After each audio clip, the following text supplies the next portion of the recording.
So good morning and welcome everyone to the OAI SAE Counterfeit Webinar. Today is October 29th and we're going to get started here. We are recording today's session.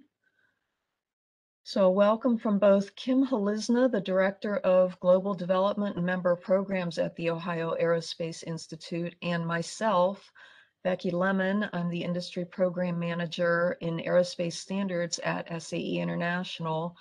SAE and OAI are collaborating on a series of these webinars to bring this information to you. And a quick overview, we are recording today's session. We will be taking questions using the chat feature, and we will have everyone on mute during the presentation.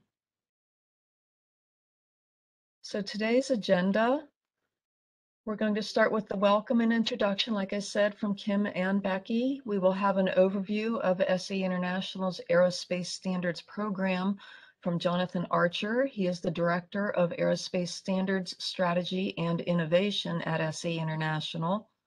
That will be followed by an overview of SAE International's Counterfeit Standards activities from Judith Ritchie, the Director of Government and Industry Affairs in Aerospace at SAE.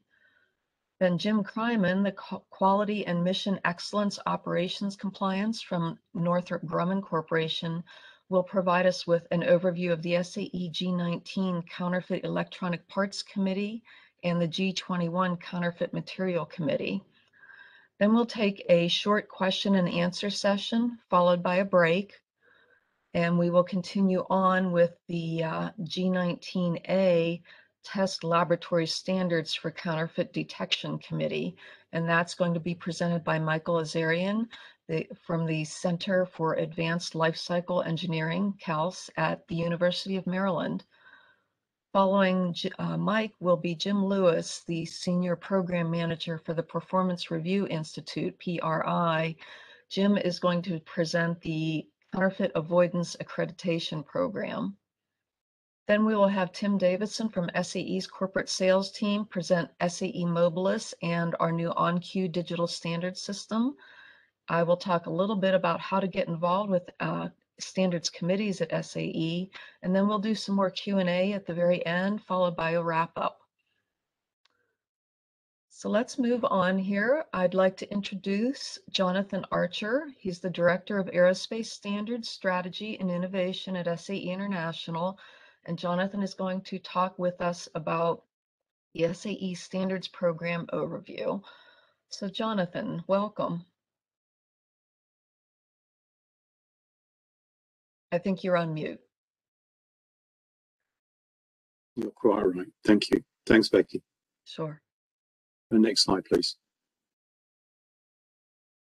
Some of the slides we're going to go through a little wordy, so I will try and hit the high points and keep on time. SAE International, we're obviously an advocacy organization, we're obviously a standards organization, but we're trying to use that advanced mobility knowledge and solutions to the benefit of our community, humanity, the broader, higher level perspectives of the benefit we're trying to bring. We're looking to be, we are in many instances, a leader in connecting and educating mobility professionals to enable safe, clean and accessible mobility solutions. Again, very high level, very broad, but fundamentally we're providing the engineering community with neutral forums to be able to come together, leverage extensive engineering resources to develop standards, information, and develop materials, not just for use by industry, but for education and training. We have a number of programs that are working to develop a future workforce from K through college level courses. Obviously, we're also looking to try and share that information with the community and provide access through clean, safe mobility solutions. And this year, SAE is focusing its activities and attention on 10 very clear key areas in advanced manufacturing, advanced materials, advanced propulsion, automation, both for the UAS unmanned community, but also for manned aviation as well. Leveraging blockchain, cybersecurity, concepts of connectivity, electrification, workforce development, and obviously quantum computing. Looking forward to the future. Next slide. And obviously we couldn't have done that without pioneers. Top left, Orville Wright was one of the founding members of the then Society of Automobile Engineers in 1905, and then through into 1917 when the aerospace community joined. Elmer Sperry conceived the idea of automation, of automotive, any means of self-propelled vehicle. So you can see the great and the good have been part of SAE, of developing us into a world-leading organization. And next slide, please.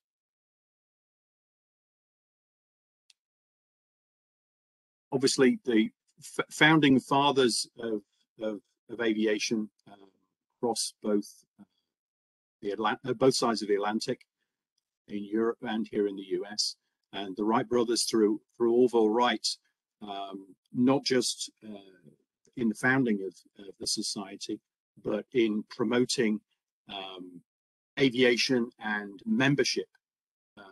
There's a letter from our archives and a quote highlighted. The work covered by SAE is of such value that everybody identified with industry should take out membership. That's a clear and direct voice of what part of a community like ours brings. Next slide, please. So what was the first standard? An aviation spark plug. Fundamentally, aviation at the time was driven by rotating combustion engines. So in January 1917, a group of international engineers got together to standardize a single fundamental part.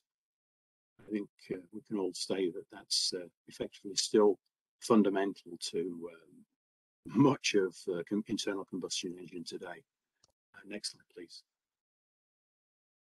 So what does the aerospace group look like? Well, it's comprised of over 180 committees, 10 high-level groups, developing standards, material specifications, best practices, and information reports that bring together the broadest community in helping develop learning and share a wealth of knowledge across the aerospace industry. It's a bit of an eye chart, but that's a broad representation of how we're organized.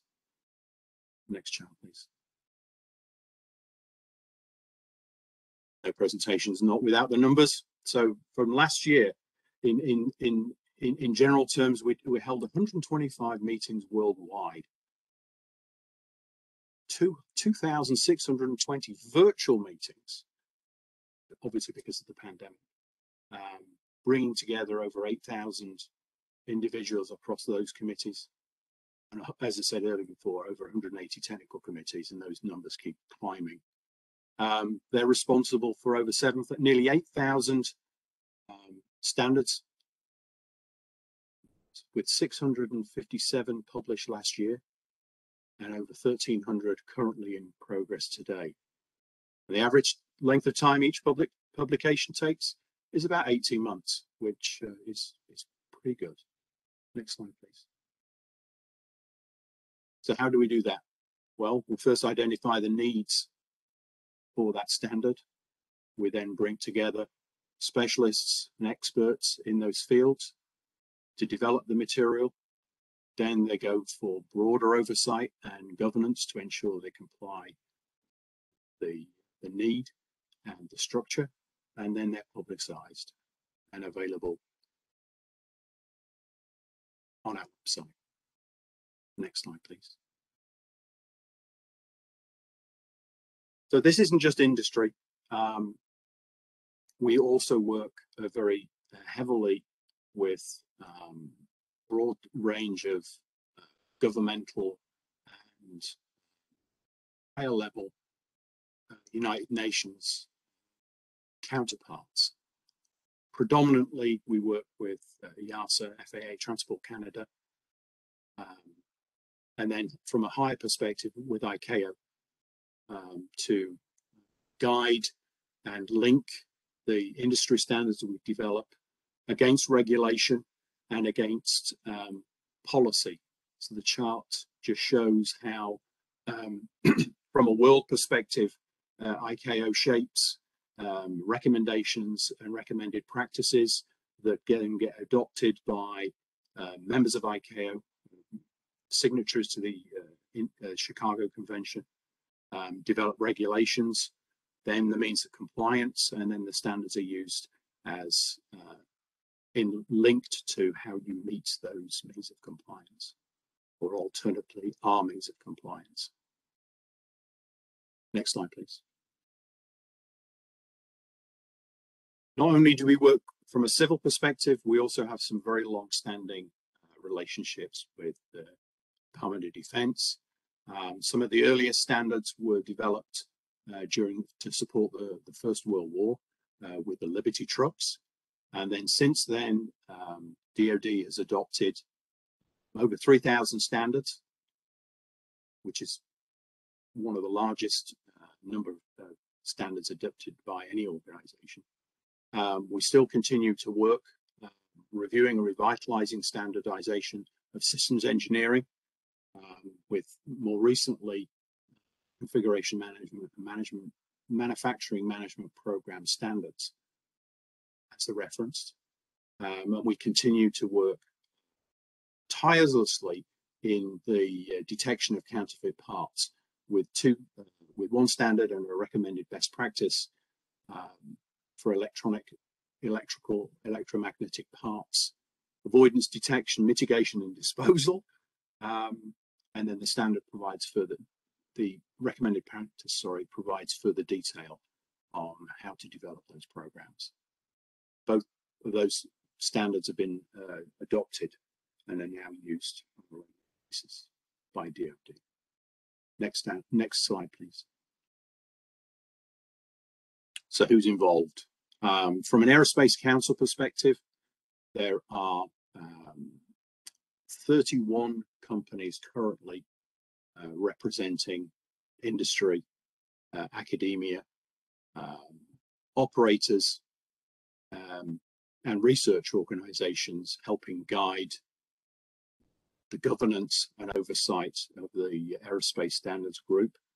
Its makeup, excuse me, is at least 50% of the companies are from North America, probably a third from Europe, and then a further breakdown between South America and Asia. But it represents global industry, representing their needs and making sure that we continue to provide to those needs. Next slide, please. So in the last 5 years or so, we've created a number of new committees. We're not standing still. They reflect both industry and authority needs. FAA and EASA particularly have directed us in a couple of different areas as highlighted, looking at electronics, avionics, corrosion protection, fire protection, flammability testing, additive manufacturing. As I say, that's a key area that's expanding. Cabin air quality management. Obviously, given the pandemic, that's a clear area where we've continued to show excellence. But that list keeps on growing. The latest committee to be organized was G35, modeling, simulation, and training. Next slide, please. So from your perspective, how do you get, how is your involvement in our technical committees represented? Significantly, Ohio's participation has actually increased by 42 members. Unfortunately, or fortunately, unique participation has also grown, so that's improved by 22. The voting membership, those members who not only contribute but are able to vote on the standards, has improved. However, the number of committees chaired by members from Ohio has reduced. Same with the vice chair and secretary, and that's just because of the general turnover of positions as people move around in their organizations and in their careers. And GE provides, GE Aviation provides council membership from the state. Next slide, please. And how does that leadership break out? As you can see, additive manufacturing is key, but it breaks down into parts and pieces with regards to sealants, engine corrosion, de-icing and aerodynamics, polymer materials, manufacturing management, wheels, brakes and skid controls, aircraft tires. As I say, you can see that the detail and the breadth of the scope of the involvement is very impressive. Next slide.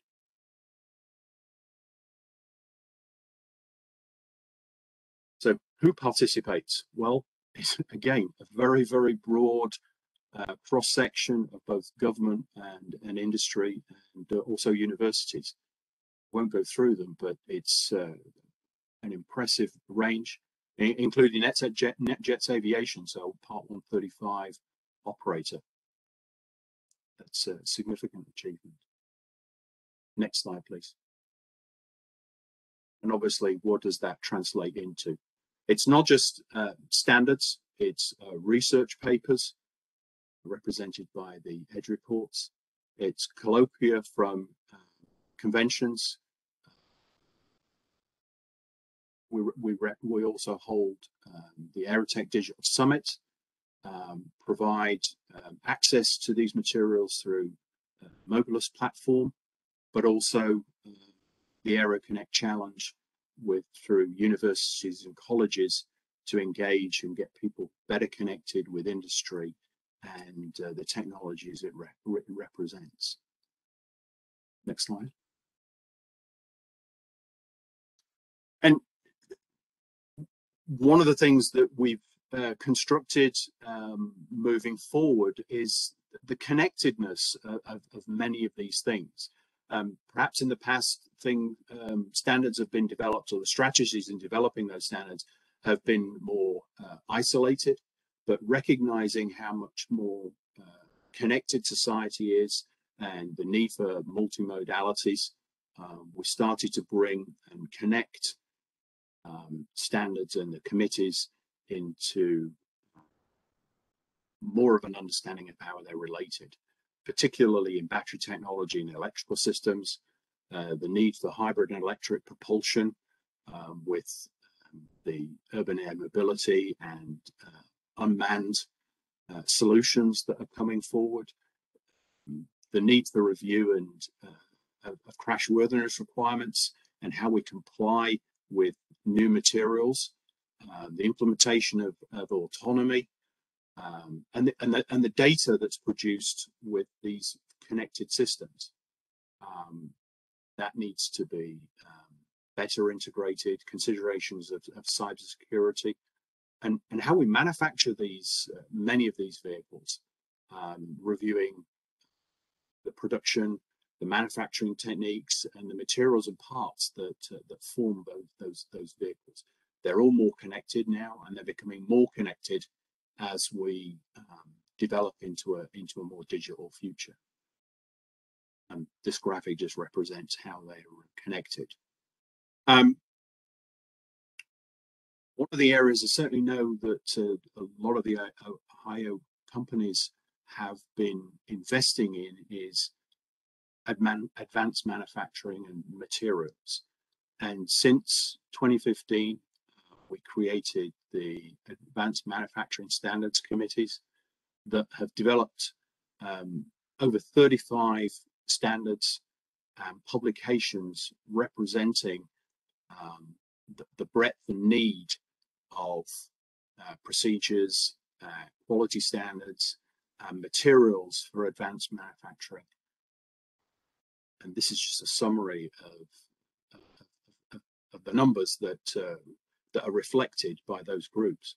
25 published standards, 2 data guidelines, and 2 general agreements. 23 metals and 2 non-metallic materials published to help to be used and consumed in advanced manufacturing. 35 documents are currently in work, with 5 under revision. That means that involves over 500 members across the advanced manufacturing and advanced materials ecosystem, covering 24 countries. That's a significant community to be brought to bear to resolve these issues. The other aspect is it's not just the making of these parts and pieces using these techniques, but it's also their repair. And that's an item I'll come on to next. Next slide. This basically is a short summary of the work that the materials and processes groups have been developing. But one of the items that is being developed is a best practice for advanced materials repairs. It's great that we're now building parts and pieces for consumption in the industry, but how do we repair them? And that's one of the key areas that the team is now looking to institute, and is looking to break some new ground in the fact of these materials are not produced in a standard way, so they need to be repaired in different ways as well. Next slide, please. So where do we go from here? Hopefully it's given you an overview of the broad range of work that we're doing involving your communities. Hopefully there's some relevance to what I've outlined. I know Judith and the team will go into more detail, but please get engaged. We can't do this without you. If there are other ways that we can partner to help develop material standards, best practices that would support your aviation community, then please reach out to either myself or the team more broadly. But I hope this has been some help. And, thank you for your attention. Thanks, Becky. So thank you, Jonathan. That was an excellent overview. And if anyone has questions for Jonathan, we do have his email address here, or email anyone at SAE and we will put you in touch with Jonathan. So our next speaker is Judith Ritchie. She's the Director of Government and Industry Affairs in Aerospace for SAE International. And Judith is going to give us an overview of SAE's counterfeit standards activities. So Judith, welcome. Thank you very much, Becky. It's a pleasure to be here, and good morning, good afternoon to everybody online as well. Thank you. Next slide, please. So I'm going to give a very brief background, essentially, of the establishment of our counterfeit committees. We have 2 great speakers who are going to be following me, so I don't want to take anything away from their presentations. We have Jim Kryman, who is the co-chair of both our G19 and G21 committees, and Mike Azarian of our G19A committee, who will go into much greater detail. But firstly, I just wanted to give you the background on how SAE got into developing standards to counter the counterfeit threat. So In about 2007, a lot of people in government and Congress began realizing that there was a huge issue with counterfeit parts, particularly at that stage in the Department of Defense and NASA supply chains. The Department of Commerce saw an increase in the number of counterfeit incidents from nearly 4,000 in 2005 to nearly 10,000 incidents to over that 3-year period to 2008 in the DoD supply chain. And that was primarily in microcircuits, so electronics. Thereafter, congressional hearings took place, which also led to defense federal acquisition regulations that required counterfeit mitigation processes to be established to counter the threat of counterfeit parts in the Department of Defense supply chain. So that applied to all of the government contractors that were supplying the Department of Defense. So during that time, NASA, the Department of Defense, and the aerospace industry saw a need for a committee to be established to develop standards to address electronic counterfeits. So that's how the G19, which is the Counterfeit Electronic Parts Committee, was established to address aspects of preventing, detecting, responding to, and counteracting the threat of counterfeit electronic components. That committee was established in 2007 and has had participants and continues to have participants from government, defense aerospace manufacturers, industry groups, and testing laboratories. The first aerospace standard, which was developed by that committee, was published in April 2009, and that's the first in our counterfeit suite, AS5553, which is counterfeit electronic parts, avoidance, detection, mitigation, and disposition. That was a pretty fast process when you think it was a new committee, newly formed. So in less than 2 years, that standard was developed, and it was immediately adopted. I've just put DoD here, but it was also adopted by NASA.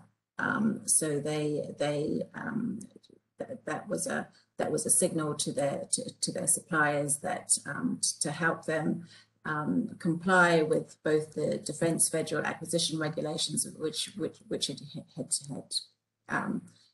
had come in or were about to come in, that was a great signpost to the industry that if they followed that standard, then they would be helping to meet those regulations and requirements. Next slide, please, Becky. So I've talked about the electronics counterfeit committee. We then in 2010, so sort of fairly soon after that first electronics counterfeit standard was developed, the Department of Defense Part Standardization and Management Committee requested SAE to address counterfeit non-electronic parts. So the G21 Counterfeit Material Committee was established, so everything other than electronics, and they developed the Aerospace Standard 6174, which was based on a major rewrite of the original electronics AS5553. And again, that was published in less than 2 years by that committee. Next slide, please. So this just provides you a chronology of the foundational counterfeit standards that SAE developed. So starting at the bottom left, it was the AS5553, which was published in 2009, as I said, followed by the material, the non-electronics standard. We then developed and published other standards which covered the independent distributors and the brokers of electronics, as well as authorized distributors following closely closely on. And then the test laboratories of electronics, that was developed by the separate G19A committee, of which Mike Azarian will speak later, and as the chair of that, and published the initial document in 2016. Some of these documents, particularly AS 5553, have been revised since then. It's a constantly changing landscape. We have to keep ahead of the counterfeiters, and the the government, the Department of Defense, have since revised their defense federal acquisition regulations. So those documents take account of that, but that's not every, I mean, that's very US Department of Defense. We have to remember that these are global documents, so apply for the global industry. So next slide. I think that's it from me. Becky, there are my contact details. So please, just to reiterate what Jonathan said, we are an active group, active committees that meet several times during the week, and we are always looking for more participation from experts in this field. So thank you, and I will leave the details, as I said, to Jim Kryman and Mike Azarian. So thank you, Becky. Thank you, Judith.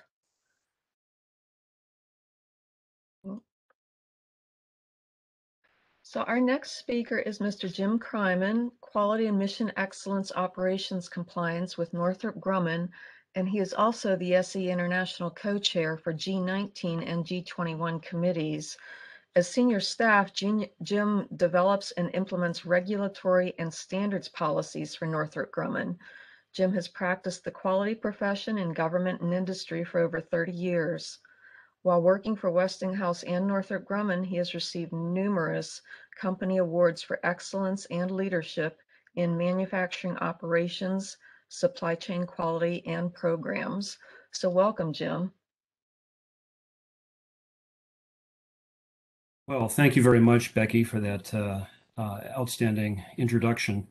I am going to apologize in advance for turning off my video. I am having some bandwidth issues, and I hate to leave you with blank space, but I'll continue with the audio. And Becky, if you'd be so kind as to move on to the next slide.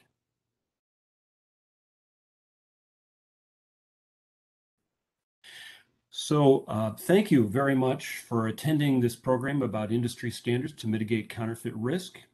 In this session, I'll explore the content and use of counterfeit mitigation standards published by SAE International. These standards were developed primarily for aerospace and defense, but are suitable for any organization that relies on procured material for important applications. If you could move on to the next slide, please. Thank you. After identifying SAE's counterfeit mitigation standards, I'll review their requirement topics and wrap up with a discussion about planned improvements to these documents. Next.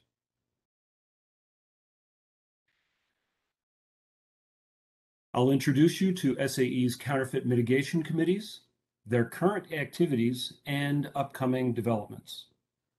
Next.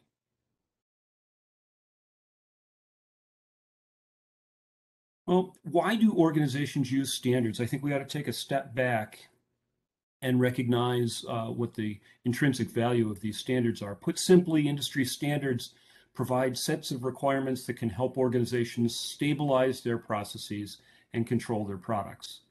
I don't think I need to tell this audience about how widespread counterfeit parts are in the global marketplace. An application of the counterfeit mitigation standards, whether they be SAEs or others, helps organizations lower the risk and impact of counterfeit parts. SAE has over 30 standards and related documents on counterfeit mitigation, either published or in development. Next. SAE has three primary technical committees devoted to mitigating counterfeits. As Judith mentioned, committees G19, G19A, and G21.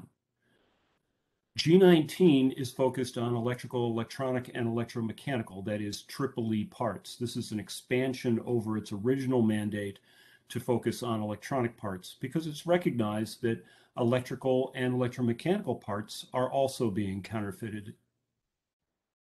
Chaired by my esteemed colleague, Dr. Azarian, who will speak later this morning, the G19A committee develops test laboratory standards to detect counterfeits. The G21 committee addresses counterfeit material other than EEE parts. All three committees consist of volunteer members who are subject matter experts from industry, government, and academic institutions. Our members share their immense knowledge about counterfeit avoidance and detection for the benefit of organizations which use these standards and, in my opinion, society in general. And I do want to make a call out to those members of our committees who are in attendance today. I want to thank them for all their contributions. Next.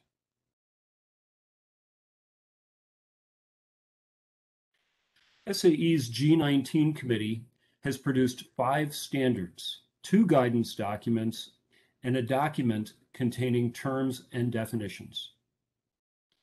Aerospace standard AS 6496 was developed for distributors, specifically distributors which are authorized by manufacturers to distribute the manufacturer's product under a contractual agreement. Another standard, AS 6081, is intended for distributors that are not authorized by manufacturers. These organizations are usually referred to as independent distributors. The most recognized G19 standard is AS 5553, which should be applied by organizations that procure and integrate EEE parts, such as original equipment manufacturers, OEMs. These standards can be used in concert together. An OEM should implement processes to comply with the requirements of AS 5553, flow down AS 6496 requirements when procuring EEE parts from authorized distributors, and AS 6081 should be invoked as applicable to independent distributors. If the OEM purchases a subassembly that contains EEE parts, it can apply AS 5553 to the order or select requirements from AS 5553 or elsewhere that are appropriate for the circumstances and intended application of the item. AS 6301 and AS 6462 are standards for assessing compliance to AS 6081 and AS 5553 respectively. Next.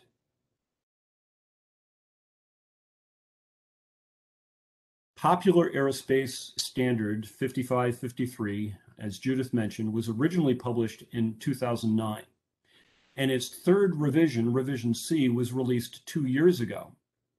Revision C is fairly concise, only 9 pages, and it contains key counterfeit mitigation requirements for organizations to have a counterfeit control plan, train its personnel, and restrict source selection to reduce counterfeit risk from the supply chain.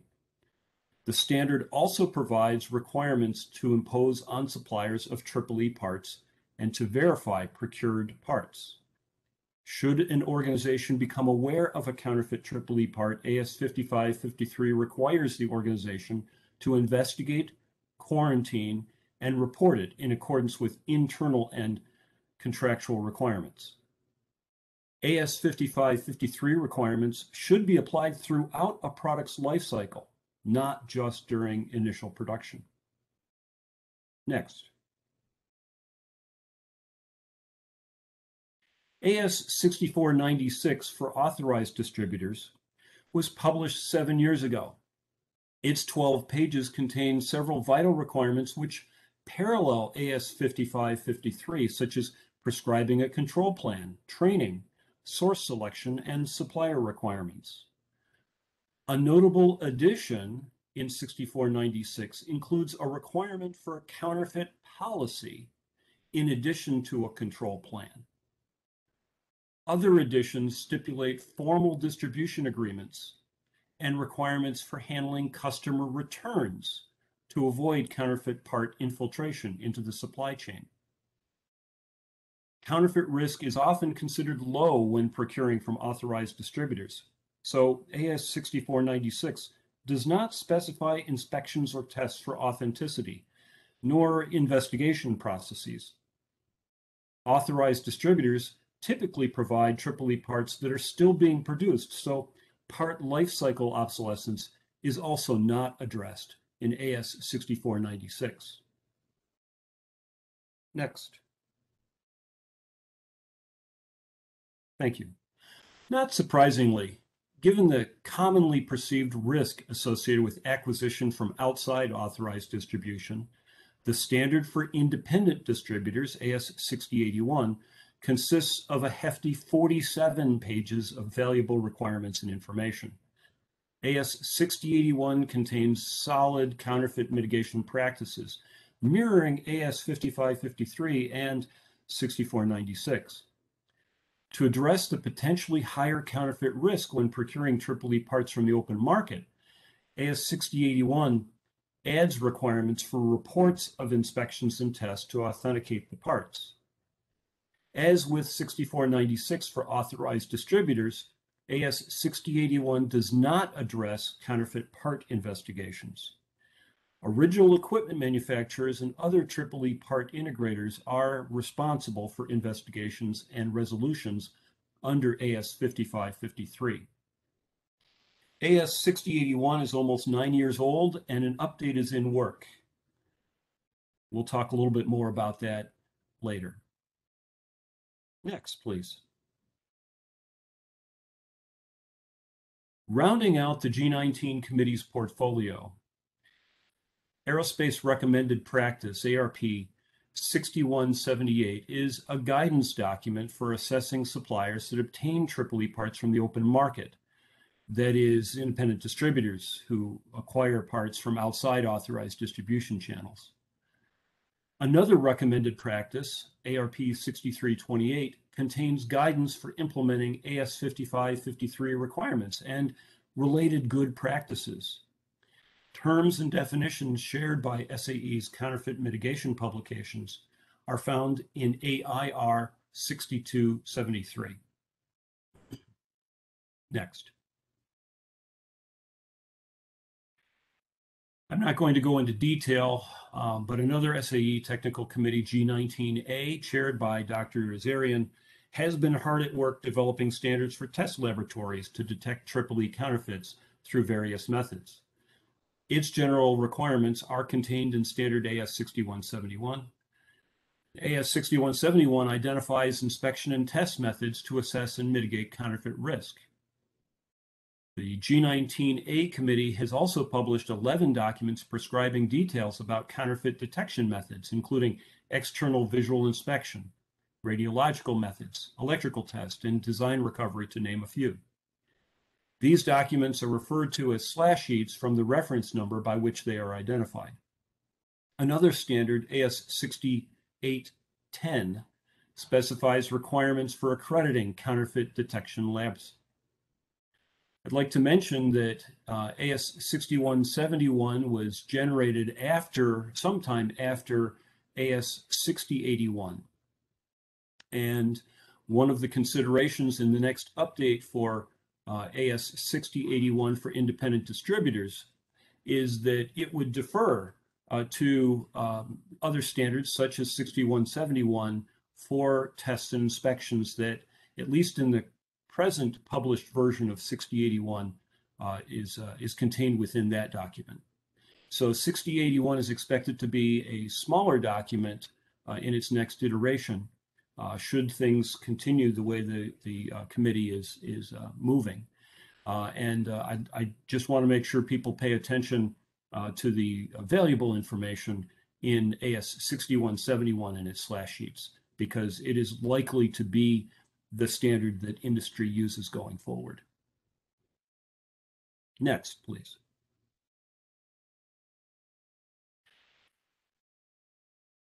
More information about the G19A committee in that it continues to be prolific. 5 existing publications are currently being revised and 7 additional documents are in development. Existing documents in revision include the general requirements of AS 6171 and slash sheets for external visual inspection, D-lid decapsulation physical analysis of internal elements, acoustic microscopy, and design recovery methods. We're excited about the new counterfeit detection methods being documented by this committee, such as mass spectrometry,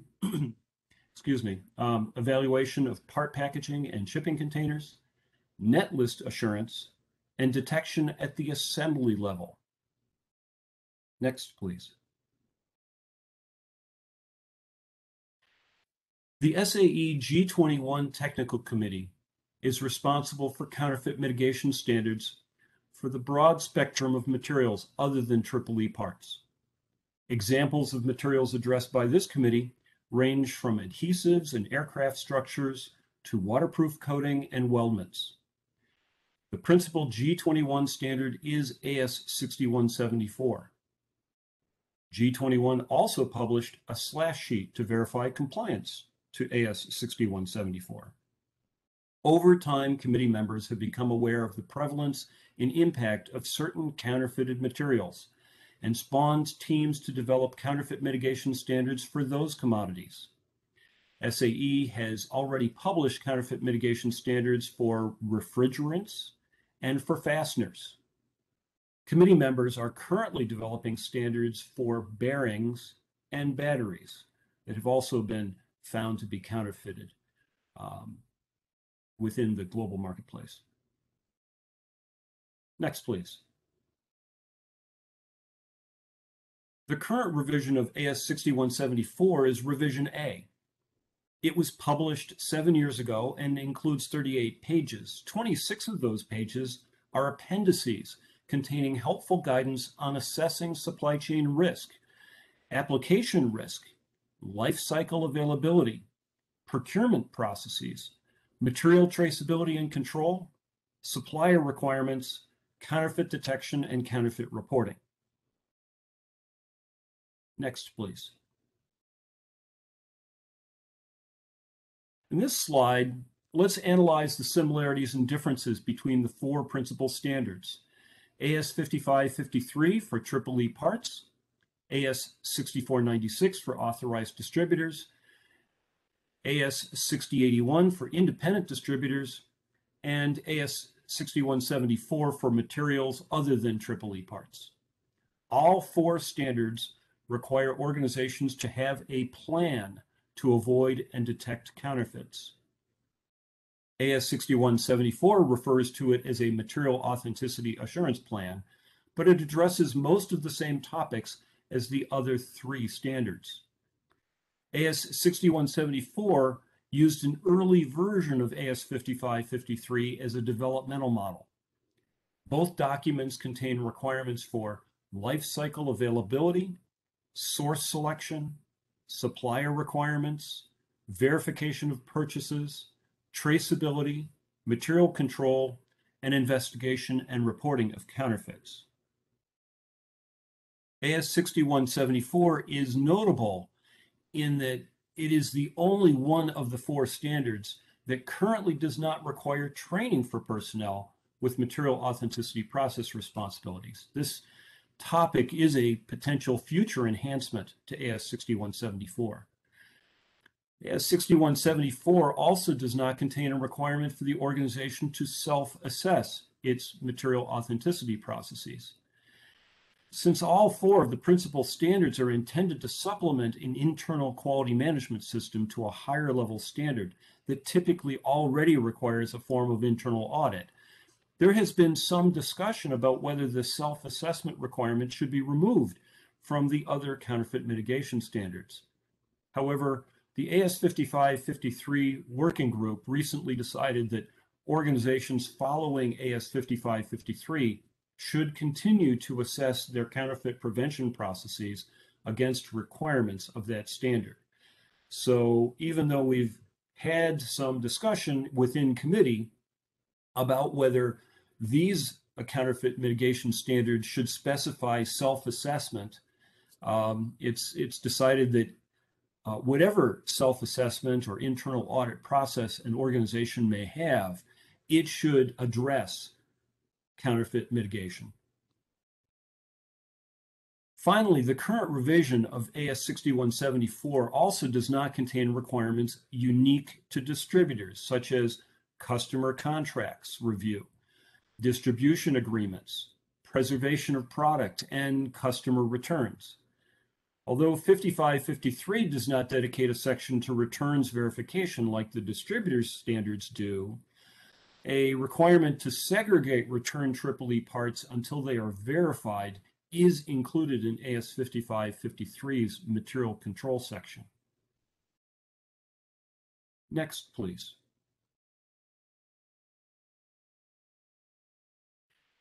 Earlier this year, the SAE Aerospace Council consolidated 7 counterfeit-related committees into a single committee. We'll call it a reconstituted G19 committee. This enables the newly reorganized G19 committee to more easily align its portfolio of documents and balance representation of membership.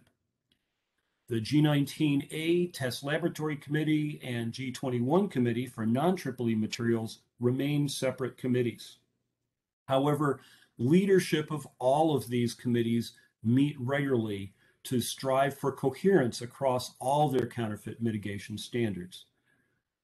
As far as work in process, we have already discussed standards in development for test methods, counterfeit batteries, and bearings. At the other end of the standard cycle, new revisions of AS 5553, that is revision D, and the independent distributor standard AS 6081 have been balloted by the committee and are in a phase called comment resolution. Once the committee resolves all the comments, each document will be reballoted. After they pass committee ballot, the revised documents will be presented to the SAE Aerospace Council for final approval and publication. In the middle of the standard cycle, a new version of the Aerospace Recommended Practice ARP 6328 is also being prepared for a fresh committee ballot. As a reminder, AS 6328 contains guidance for manufacturers and integrators implementing EEE part counterfeit mitigation. And here's timely news. Since these slides were created, committee members have decided to incorporate compliance verification guidelines as an appendix in upcoming revision D of AS 5553. When this version of 5553 is published, expect the separate compliance verification standard AS 6462 to be sunsetted. The committee feels that a single standard containing counterfeit mitigation requirements and guidance about how to verify compliance will be beneficial to users. Next slide, please. When AS 5553 Revision D achieves a successful committee ballot, the ARP guidance for implementing counterfeit mitigation processes for EEE parts will need to be updated to incorporate whatever AS 5553 changes have been made since Revision C. As I mentioned a moment ago, AS 6462 compliance verification is planned for cancellation. The G19 committee recently accepted responsibility to develop a new cross-cutting guidance document to explain the choreography of all of these publications and how they can be used to fulfill the counterfeit prevention requirements of AS 9100. In parallel with development of this new aerospace recommended practice, the G21 committee plans a stabilization ballot for AS 6174. Stabilization ballots ask committee members to keep the current content of a standard. Next, please. SAE's G19, G19A, and G21 committees are focused on avoiding, detecting, and mitigating counterfeits. The 25 existing publications and 9 documents in development are intended to be used by any organization that obtains, distributes, and integrates parts, assemblies, or materials at risk for counterfeiting. I am so grateful for the volunteer subject matter experts supporting these committees. If you have experience from academic institutions, government, or industry, and are seeking a way to make a meaningful impact on the aerospace and defense industry, there are many opportunities on these committees. It's time for me to wrap up. Thank you very much for joining me today. I'll turn this back over to Becky. Thank you for your attention. So thank you, Jim, for that excellent overview and explaining the relationship between all of the different counterfeit standards. So we're going to open this up now to some a question and answer session, and we ask that the attendees type their questions into the chat box, and we will pull your questions to answer them as they start to pop up. So if you want to open up your chat. So where can we find these presentations? We will provide a link to you after the session is over, including the presentation and the video. So anyone else, please go ahead and enter your questions into the chat box. We'll give it a minute here for people to think.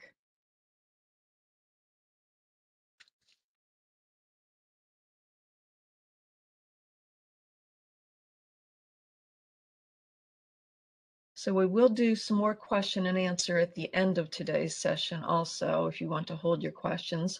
So here are some questions. What is the work being done regarding materials? And Jim, would you be able to? Yes, I'm sorry, Becky.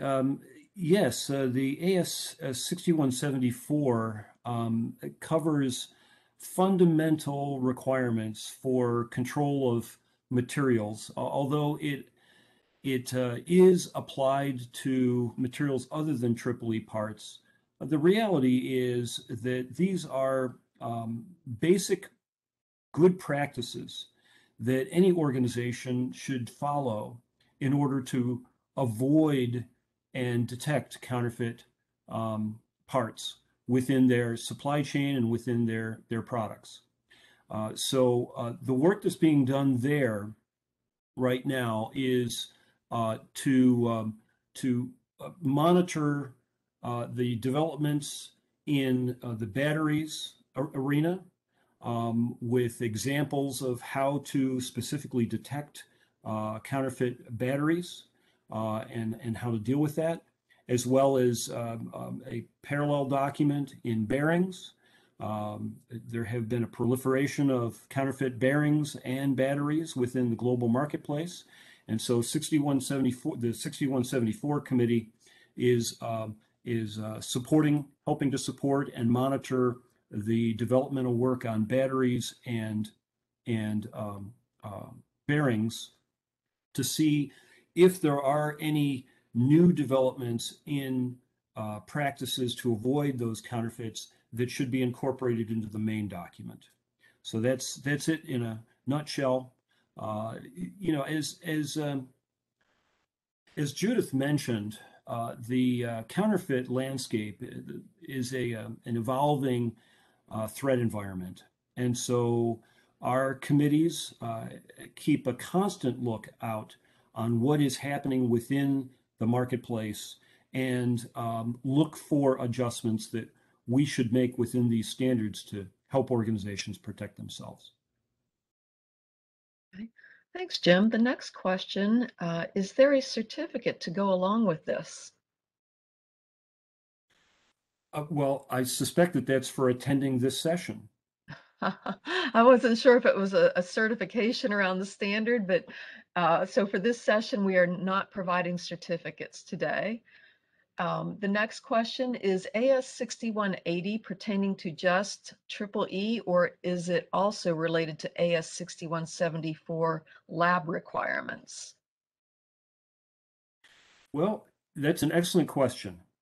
As I mentioned in the presentation, AS 6081 was established well before the first publication of AS 6171. And the test and inspection methods that are outlined in AS 6081 were actually viewed by the working groups as stopgap measures until a more complete set of tests and inspections could be defined in a separate standard. And so that's why today, now that AS 6171 has been established for several years and is in further development as new methods become identified and defined, it's felt that now is a good time for us to throttle back on the detailed inspections and tests in 6081 in favor of inspections and tests such as in AS 6171. So you'll actually see fewer prescriptions about tests and inspections in the next revision of 6081. Right. And our next question here is, which AS document would cover electrical connector fasteners, shells, gaskets, wire, etc.? Well, it depends on, it depends. If you are an OEM or another integrator of EEE parts, then you would follow AS 5553 to protect against counterfeits of those product technologies. If you are a distributor that is authorized by the manufacturer, you would use AS 6496. And if you're an independent distributor that buys from the open marketplace, then AS 6081 would be most likely to apply to you. So as far as, I think that it's important to recognize that these documents also define what is a EEE part, what is an electrical, electronic, and electromechanical part. And connectors are considered electrical parts. Wire is considered electrical. And so it's important to recognize that even a terminal lug that is manufactured by a machine shop might be considered electrical because of its purpose.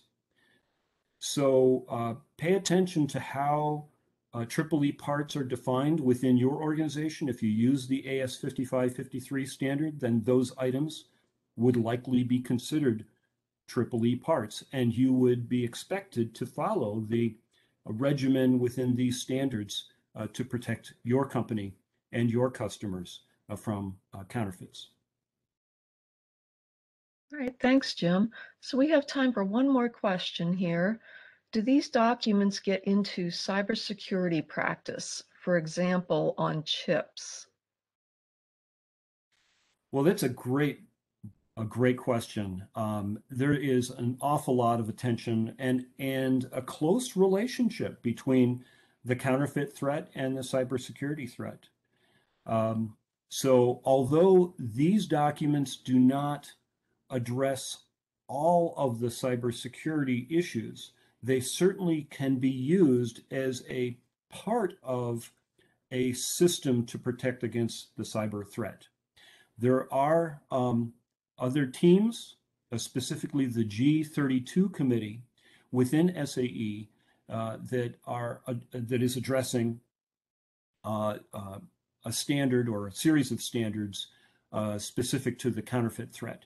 And there's a close tie between members of the G19 and G21 committees with the G32 committee to make sure that the practices that we understand can help protect the hardware are factored into the G32 standards on protecting against the cyber threat. Okay, thank you, Jim. So we're going to move on now. We are going to take a 10-minute break. So if everyone could watch your screen, we do have an automatic timer on here that will count down at the 1-minute mark. Please rejoin the call, and we will hear from our next speaker, who will be Michael Azarian from CALCE at the University of Maryland. So enjoy your break, everyone.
So welcome back, everyone. Our next speaker is Dr. Michael Azarian from CALCE, University of Maryland, College Park. Excuse me. Michael is the committee chair for G19, and he's going to present an overview of the counterfeit avoidance testing for AS 6171. Michael, his research is focused on the analysis, detection, prediction, and prevention of failures in electronic and electromechanical products. He has over 150 publications and 6 U.S. patents on electronic packaging, component reliability, prognostics and health management, and tribology. So welcome, Michael. Thank you very much, Becky. Apologies to Jim for the implication that I chair the G19 committee. I chair the G19A committee, and Jim is still the chair of the G19 committee. But I do want to thank Becky and Judith for their help in hosting and organizing this session, and also, of course, acknowledge Jim's great work in pulling together all the pieces of the various committees that are active in counterfeit mitigation within the Aerospace Council. G19A is a committee that is focused on the problem of detection as a means of avoiding counterfeit parts. And the primary vehicle for that is the AS 6171 standard, which is what I'll be addressing in my presentation here this morning. So thanks for joining us. And what I'd like to do is start off by just maybe reminding everyone of the very present nature of the problem associated with the globalization of the supply chain in EEE parts. We've all heard about the pressures on the supply chain for electronic parts that are being brought in from overseas, the shortages associated with that. And this is exactly the kind of situation which is an opportunity for those who want to insert counterfeit parts into the supply chain. The need to obtain parts causes organizations to look for any opportunity to get those parts and sometimes take shortcuts in the procedures and processes that are developed and are in place for ensuring that parts come through the authorized supply chain. And the same kinds of pressures that we see today associated with shortages are felt even more acutely when parts become obsolete, and therefore very often organizations have to resort to less than optimal methods for obtaining parts because they're simply not available any longer through the authorized supply chain. And in those situations, the question is, how does one ensure that the parts that are being obtained and used are authentic and don't represent a threat to the reliability or security of a system? So if we go to the next slide, whether your organization is serving a defense purpose or is in the commercial sector, the concept of a risk-based approach to counterfeit part detection and avoidance is a very useful one because it helps to balance the investment of cost and time with the benefits in mitigating the risk of incorporating counterfeit parts into the end system. And what this means is that when we are procuring parts for a particular application, we have to consider the potential implications that that part is counterfeit with respect to the impact that it would have on the function of that system and how the failure of that end system could potentially be felt in terms of threats to the mission or to safety or to the customer. And so this concept of risk has been broken down within the Defense Federal Acquisition Regulation Supplement, the DFARS, into a few different elements. The supplier risk, the probability of the part that has been received as counterfeit, the component risk, so the likelihood that one could detect a counterfeit part with typical testing approaches, and the product risk, which has to do with the implications of installing a counterfeit part within the application. The DFARS uses that as a basis for assessing the risk, and then says that that should be balanced against the resources that are invested in detection. And it's this general concept which forms the basis for the AS 6171 standard. And so if we go to the next slide, what we have essentially within AS 6171 is a set of standardized practices to detect counterfeit electrical, electronic, and electromechanical parts, and to ensure that the approach that's used is risk-based. So the test methods and the selection of the tests that are applied to counterfeit detection are balanced against the risk elements associated with it, and there is a methodology for selecting a group of tests which are appropriate to that level of risk. And that's really one of the central themes throughout the standard. It is intended for use at any level of the supply chain. So 6171 is a set of test methods. The requirements within 6171 are meant to be applied to the laboratory that's performing the testing. It could be an in-house laboratory, it could be in-house within an OEM or a distributor, it could be an external laboratory that's providing testing as a commercial service. It's really not material. The requirements apply equally. But the purpose is to standardize the methods of testing in order to achieve a consistent result. And because of that, it is designed as a workmanship standard, and the laboratories have to be accredited in order to be compliant with the standard and for that testing to meet the requirements of the standard.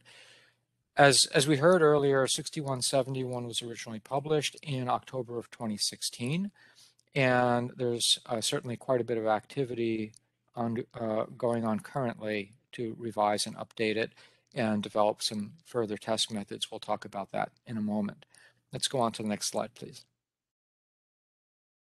We also heard about AS 6081, and many organizations have relied on AS 6081 over the years for the purposes of defining what testing should be done. So I wanted to just say a few words about 6081 and contrast it with 6171. In terms of what's in 6081, of course, what we heard and what Jim explained quite nicely in his presentation was that its intended audience or target audience is the independent distribution chain. And we have a set of test requirements in there. The requirements do not generally call out electrical testing, and they don't include a sampling plan. And so there's no real attention paid to the statistical likelihood that a counterfeit part would be detected within a lot if the lot contained counterfeit parts. There's a course set of requirements on what testing to do, but 6081 really doesn't get into how to do that testing. And so there's really very little assurance that testing would be consistent across different organizations that are performing it. So 6171 really addresses the need for that consistency. It includes a sampling plan whose roots are well-founded in statistics and can be found in military standards, but of course have general principles as their foundation. It's a workmanship standard, as I mentioned, and so it addresses this risk-based approach to detecting counterfeit parts, and whereas 6081 results in a sort of a certificate or a certification of the parts. In this case, we have a laboratory which has to undergo an accreditation process that issues the certification of the parts. So as we heard, within G19, the feeling is that there's likely to be a reduction in the emphasis on testing within 6081. And of course, within the DoD, we especially look to the Defense Logistics Agency for requirements on parts because they are a major supplier and to various arms of the DoD. And within DLA, you have the QTSL requirements that pertain to testing. So a lot of the focus is going to be shifted to 6171, and 6171 already addresses the QTSL requirements for testing. And so DLA, Land and Maritime, has already adopted 6171, and we see that that's a process that's likely to continue. Let's move on to the next slide. So let's talk a little bit about what's within the scope of 6171. The currently published version lists 7 types of counterfeit parts, but the 7th of those, which is tampered parts, is not within the scope of the currently released version of 6171. And so you see here those 7 different counterfeit part types. They're all discussed and defined within the standard. Tampered parts are going to be within the scope of the next revision of 6171, which is currently being developed. And that gets to one of the questions that came up during the question and answer session at the end of our last session, which had to do with cybersecurity. And of course, Jim Kryman correctly pointed out that there are committees within the Aerospace Standards Organization that are focused on cybersecurity, and G32 is focused on cyber physical security. G19A is now addressing the cyber physical security aspects within the realm of parts by incorporating tampered parts within the scope of the next revision. So at the part level, we're going to see test methods that address specifically the issues of security within G19A and 6171. Next slide, please. So here's an overview of the way the standards are organized and how they relate to each other. So there's a family of standards that are associated with AS 6171. And to help to clarify their interrelationships, we can think of this as a sort of an ecosystem in which AS 6171 is the umbrella document that contains the general requirements and also the methodology for evaluating risk. Now, 6171, within that document, it does not provide the specific methods for performing the tests, but it allows one to select the tests that are going to be performed for the purposes of counterfeit detection. And therefore, those details are all contained within slash sheets. And there are currently 11 published slash sheets. The first of those, the /1 document, itself is not a test method, but it provides the methodology for determining how to select a group of test methods that will address the risk that had been determined to be associated with a set of parts. And then the remaining slash sheets, /2 to /11, address the various test methods that can be used for counterfeit part detection. And then finally, there is another document, which is AS 6810. And this is a document which forms part of this ecosystem, but it is directed to the accreditation process. And its requirements apply to the accreditation bodies that have to go out and accredit the test laboratories in order to determine whether they have the required procedures and capabilities to meet the needs of consistency for the purposes of performing the tests within AS 6171. So this is the various elements that make up the family of documents associated with 6171. So let's move on to the next slide, please. I mentioned risk, and here you see the way that this is quantified within the AS 6171 general requirements document, that master umbrella document I mentioned a moment ago.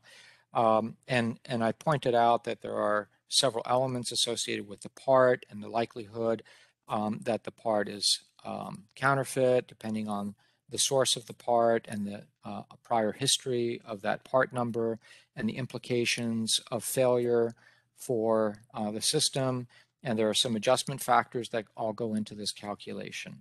So I won't go into further detail on that, but there is a quantitative methodology for assessing the risk associated with a lot which is under consideration and represents potential risk of counterfeit.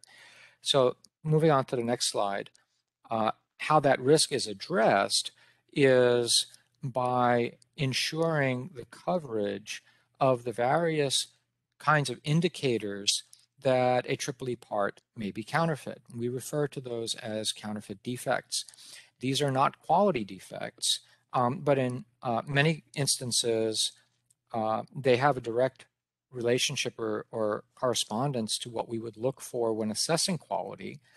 But in the context of 6171, these counterfeit defects are what we look for as red flags to tell us that a part may be counterfeit.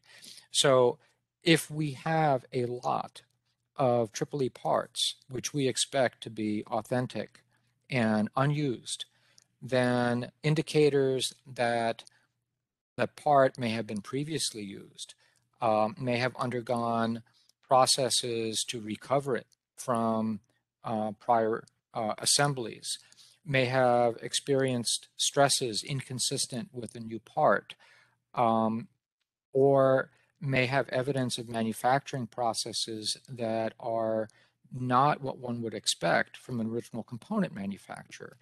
These are all red flags, and some examples of those are shown here, where perhaps a part that is meant to be new and unused would have broken wire bonds, corroded bond pads, cracks, unexpected materials that are inconsistent with the material declaration, or electrical characteristics which are not consistent with the part.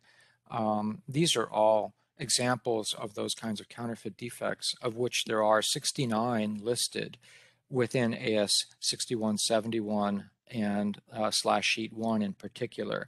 So the defects, the counterfeit defects, are the means by which we quantify the expected effectiveness of a set of tests that are applied for counterfeit detection, and it is through the coverage of those defects that we assess whether the tests are likely to be sufficient to address the risk that we have associated with those parts. Let's move on to the next slide, please. So here you have the existing published /sheets that address test methods for counterfeit part detection, and this runs from /2 to /11. You can see them listed here, and they include some of the widely used tests, such as visual inspection, X-ray imaging, X-ray fluorescence spectroscopy, electrical testing, destructive analysis, but they also include some additional tests that were developed for materials analysis, including Raman spectroscopy, FTIR, thermogravimetric analysis, and they also include a test method for reverse engineering a part as a kind of ultimate level of analysis to compare the part's design and construction and functionality to what one would expect. And that's the /11 document on design recovery. Next slide, please. Within each of these slash sheets, what we find is requirements for the processes and procedures that must be followed, the equipment, materials, apparatus that are needed to perform the test technique, the qualification and certification requirements for personnel and processes, and guidelines and requirements for the reporting of results. Next slide, please. As I mentioned, we have listed 69 counterfeit defects, and it's the coverage of those defects that allows us to quantify the effectiveness of the test methods that are applied to the lot in order to detect potential EEE counterfeits. So the metrics that are used to assess these effectiveness of these tests include the counterfeit defect coverage, which provides the overall confidence that the test methods selected in combination will detect the potential defects that might be present. And then there are certain defects that may not be covered at all for a given group of tests, and those are called not covered defects. And there may be some defects which are not covered sufficiently by that group of tests to rise to the level needed for the level of risk associated with the parts. So we have 5 risk tier levels that can be applicable, and the selection of the risk tier level is the outcome of that risk evaluation that I mentioned earlier.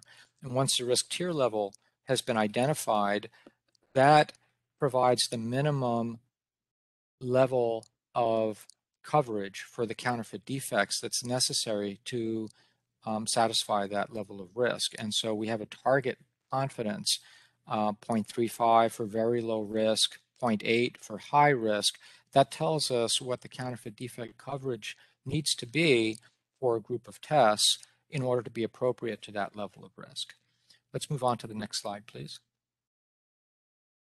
So you see here one example of a test sequence that shows you a group of test methods selected from the slash sheets that would meet the minimum requirements for moderate risk. And within 6171, there are example test sequences that are provided for each level of risk and each kind or category of part. And this is complex active part. So think of an integrated circuit, and with moderate risk level, we have a minimum required test defect counterfeit defect coverage of 65%. This sequence of tests would meet that minimum requirement. This particular sequence also happens to satisfy the QTSL requirements published by DLA, but it gives a, I think, good representation of the kind of testing that one might do with a moderate level of risk, showing that there are a number of fairly widely used visual inspection, remarking, resurfacing, X-ray fluorescence spectroscopy tests, as well as some internal inspection, radiological imaging, and one particular electrical test that would satisfy that requirement. And if we wanted to take a look at the metrics associated with this particular group of tests, we can see that on the next slide, where we can see the overall defect coverage is at 66.8%, so it crosses that 65% threshold. There are certain counterfeit defects which are not covered at all by that set of tests, and those are listed here. For example, semiconductor impurities or the programming state of the part. And there are certain defects which are covered but not covered to the level of the 65%. Overall, the test sequence meets the requirement, but specific defects are undercovered. But of course, the coverage as a whole is sufficient to get above the required threshold. Nevertheless, we identify specific defects that don't meet that minimum threshold in order to ensure awareness of particular kinds of counterfeit parts or particular characteristics that could be missed with a specific test sequence. So those are listed here as well. Let's move to the next slide, please. Jim already listed the revision and development activities that are going on within G19A. So I won't get into these in detail. You can see them listed here. And I will mention just a couple of specific things. In the previously published version of 6171/2, which covers external visual inspection, a part of that document also included scanning electron microscopy. We have removed SEM from the /2 document and made it a separate document, /22, which addresses electron microscopy in much greater detail and with more thoroughness, and also incorporates compositional analysis using X-ray spectroscopy test methods that are typically paired with scanning electron microscopes. And so we will have a standalone document now on SEM and EDS, and also WDS, which is wavelength dispersive X-ray spectroscopy. The other thing that I'll point out is that we are expanding the scope of 6171 now to go beyond piece parts to include assemblies for the first time with the introduction of the /23 document. And this is really a new territory for us, but the need was certainly recognized.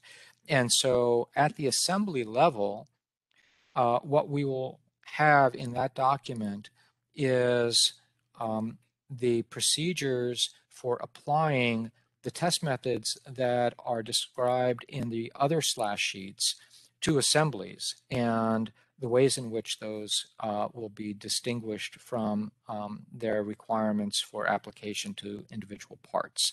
And so we'll have that within scope for the first time. If we go also to the /16, we see here for the first time a test method that's specifically designed to address tampered parts, which is the cyber physical security aspect that I mentioned at the beginning of this presentation. Let's go to the next slide, please. And then we have existing documents that are undergoing revision. This list is similar to the one that Jim put up earlier, with the addition of the /1, which is the test evaluation method, which is also now open for revision. And so we have a number of documents which will be reissued with changes to their scope to some extent, generally a broadening of scope to include some additional characteristics or tests. But in the case of the EVI document /2, we will be pulling out SEM into the /22 document, as I mentioned. The /4 DLID decapsulation physical analysis method will include cross-sectioning and some additional elements. The /6 document is broadened a little bit in scope and includes passive parts and some additional features. And the /11 document is being revised to bring it into better correspondence with the netlist assurance test method that's being issued in /16, so that the netlist can be recovered through design recovery methods if it's not available from the original component manufacturer. And so there's better correspondence between those two documents. Next slide, please.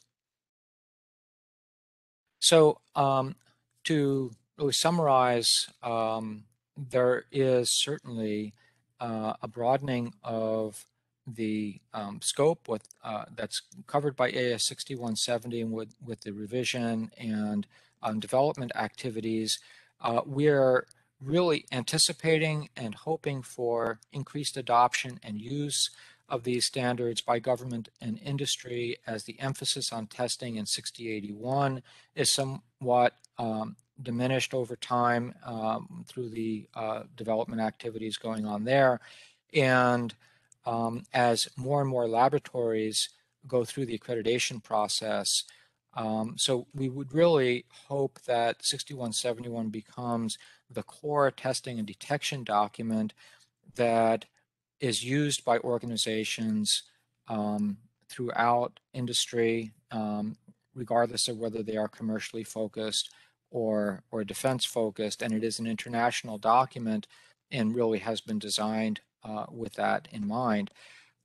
We have additional test methods that are being introduced, and we see pathways for even other test methods to come in future revision activities as counterfeiting methods become increasingly sophisticated and are in a situation where we need more tools at our disposal. And of course, as I mentioned, tampered parts and cyber-physical security is being addressed now, and we expect that that focus will grow also over time.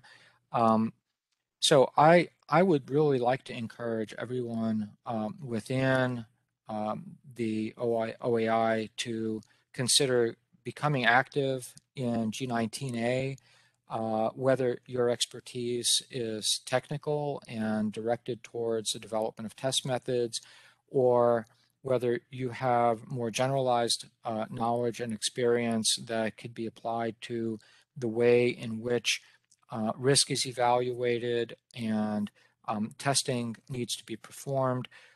We would welcome participation of members from your organization, and really encourage you to contact me or anyone else who's been speaking here today and become involved in this effort, because we could use perspectives that are broad and take into account the needs of industry as well as come from academia and government. So really would like to extend a welcome to anyone who's interested in becoming involved in this. And with that, we can go to the last slide, and I'd be happy to take any questions when that question and answer session comes up. So thank you, Michael, for that excellent overview of the G19A committee and all of its standardization work around the counterfeit area. Again, we have Michael's contact details on the screen here, and we will be taking questions at the end of today's presentation.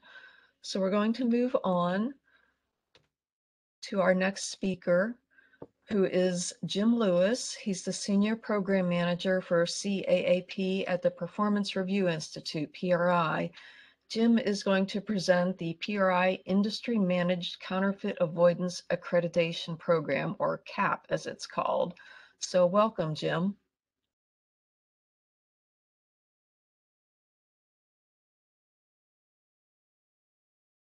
I think you're still on mute. Yes, I am. Thank you, Becky. I'm looking like, oh, okay. So yeah, if we can go to the next slide. So just starting off with a quote there, with the increased focus on counterfeit parts in the aerospace industry, our work establishing a system of ensuring compliance with governmental and industry requirements is of critical importance. And that quote is from Bob Bodemuller, who is, works for Lockheed Martin and is actually the chair of the CAAP Management Council, which I'll get into a little bit of discussion later about what that actually means. But it's why we're doing this program with the accreditation. It's going out and establishing and showing compliance and having a cert that goes along with showing that. So we go to the next slide.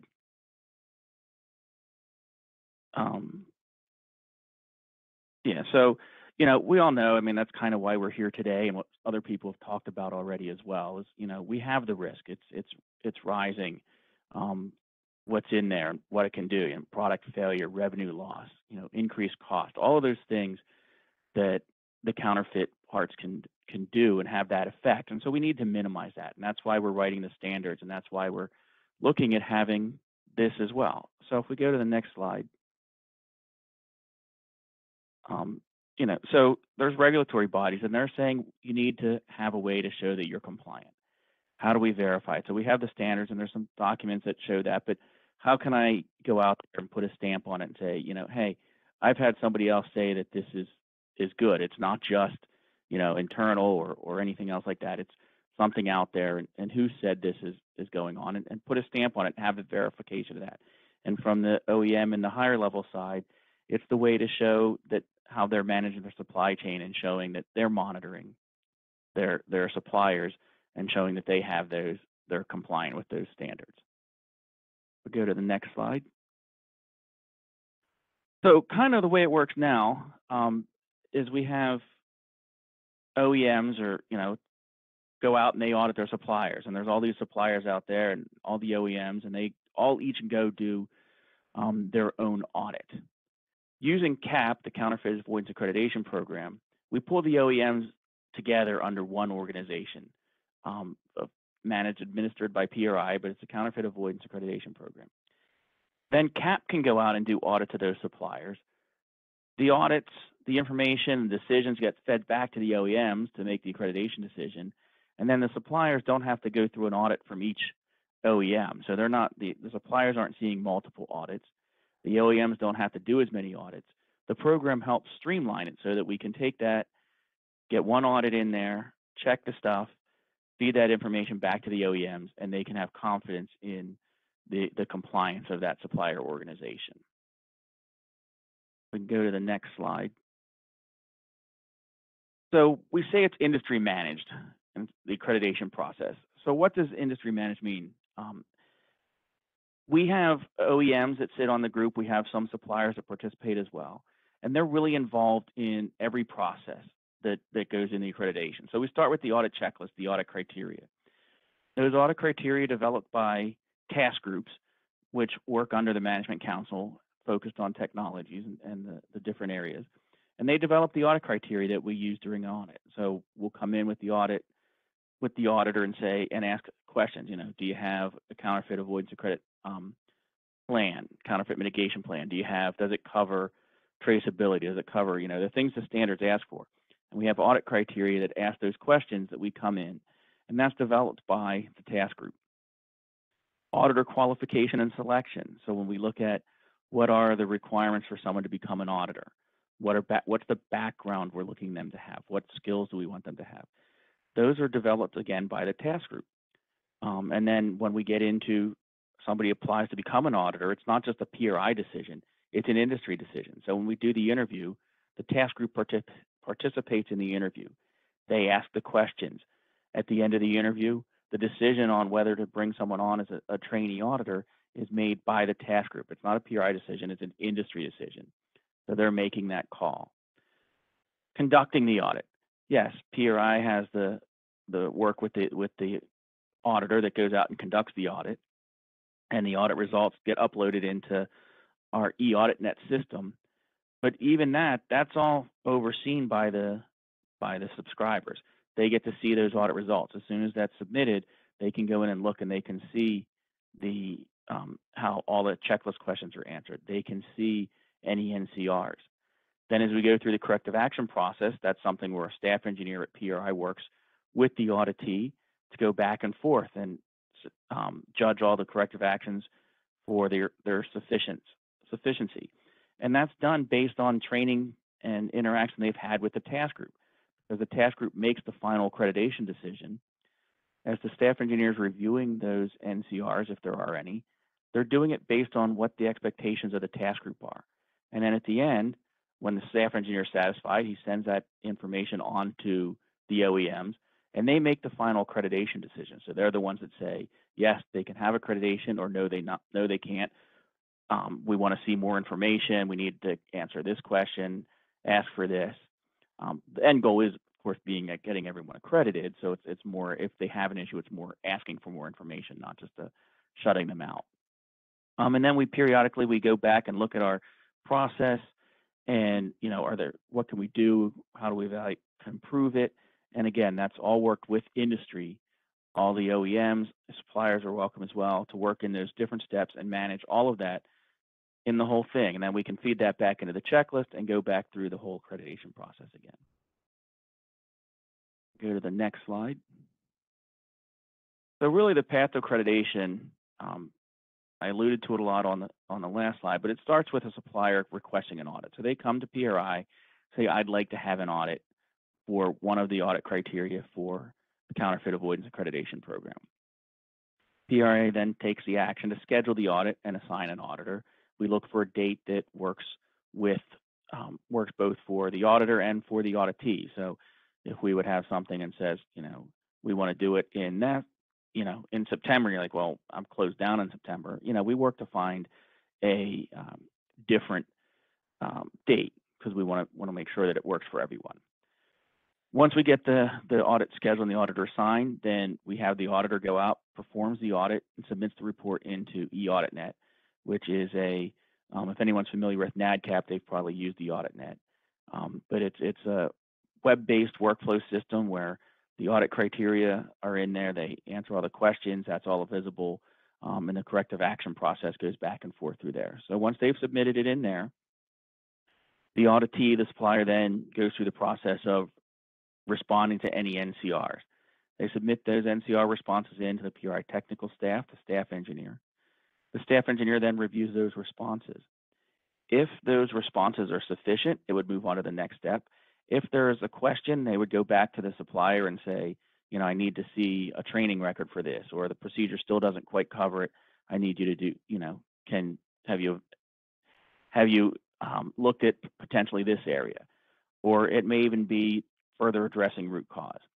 Can also go back to the auditor for clarification if we need to. So, hey, I see you answered this not applicable, but you didn't really give a good explanation why. Or, hey, we see this NCR, but I don't know, could you give me more information? I want to make sure this truly is an NCR. So we can work back and forth with the auditor and the supplier. For the most part, we're only working with the supplier. The auditor is typically, once they've handed the audit off, done with it. We do separate the auditing process from the audit review process, which is different than you would see in quality management system audits. But because of the way we do it, where we send it on to the task group for the final review, it works better to have that separation so that you have fewer reviewers, even though we could have more auditors. So again, once the technical staff has gone back and forth with the auditee to get to the point where they feel the corrective action is sufficient, we move on to the next step of task group review. In that case, it goes to subscribers, which are companies made up of OEMs. So there'll be the companies like the Boeings, the Lockheeds, Honeywells. It's not anything where we would let a competitor go in and through and see the information. So it is kept at a certain level. Protection of data is important to the program. So we have a lot of safeguards in place to protect that. But then those OEMs, the subscribers, they go in and make the final decision. Once they approve it, then we issue the certificate to the supplier. So now they have the certificate on the wall. We have the qualified manufacturer listing in the AuditNet, where anyone can come in and see who's accredited to these audit criteria and what they're accredited for, what the scope of their accreditation is. Once we do that, we start the reaccreditation process. So we would go back out again and schedule an audit as we get closer to the time it's due, and work with the auditee again to find a mutual time that works for that. That's pretty much the whole overall audit process from requesting the audit to actually getting the certificate and accreditation. Go to the next slide. So again, just to cover the industry managed model and how we break it up. PRI, we have our board of directors. They're the executive leaders. They come from a lot of our subscriber customer level. So we'll have from Boeing, from Airbus, people like that sit on the PRI board of directors. As PRI is a not-for-profit organization, so we use our customers as our board of directors. They provide the legal entity, fiduciary responsibility, set the overall policy, and provide the vision. At the next level down, we have the tactical group, and that's the CAAP Management Council. Again, it's made up of industry members, senior quality leaders, managers, people of that level, and they oversee the operation of the program. So we have a program document, PD 1100, that's written by the CAAP Management Council, and they control that. We have operating procedures. They control those and make the final. We ballot all our operating procedures through the Management Council, so they make the final decision on the operating procedures. They also coordinate and develop task groups. So when we decide we want a new task group, or if there's one we want to look at, that goes through the CAAP Management Council. And they're the ones that say, yes, we can do it, or no, we can't. And also identifying, develop, deploying improvements. So they will, as I talked about, look at the program, evaluate it, and see if there's opportunities for improvement within the program. Then we get down to the technical level. These are the technical experts. They determine requirements, and in this case, they're based on the standards. So we're using the standards to develop our audit criteria, but they do develop those documents. They do accept the corrective actions, and they do have the final decision on accreditation. So they make the final decision on if someone gets a certificate or not. We do have two task groups right now. One is EEE parts and one is distributors. And I'll get into what each of them cover in a couple minutes. We go to the next slide. So just to show kind of who is participating, we have periodic conference calls that we're working on a lot of stuff right now. So you can see there's some big companies in there: Boeing, Honeywell, Lockheed Martin, Northrop Grumman.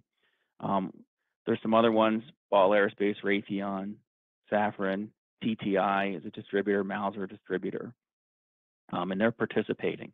The ones with the asterisks are the actual subscribers to the program.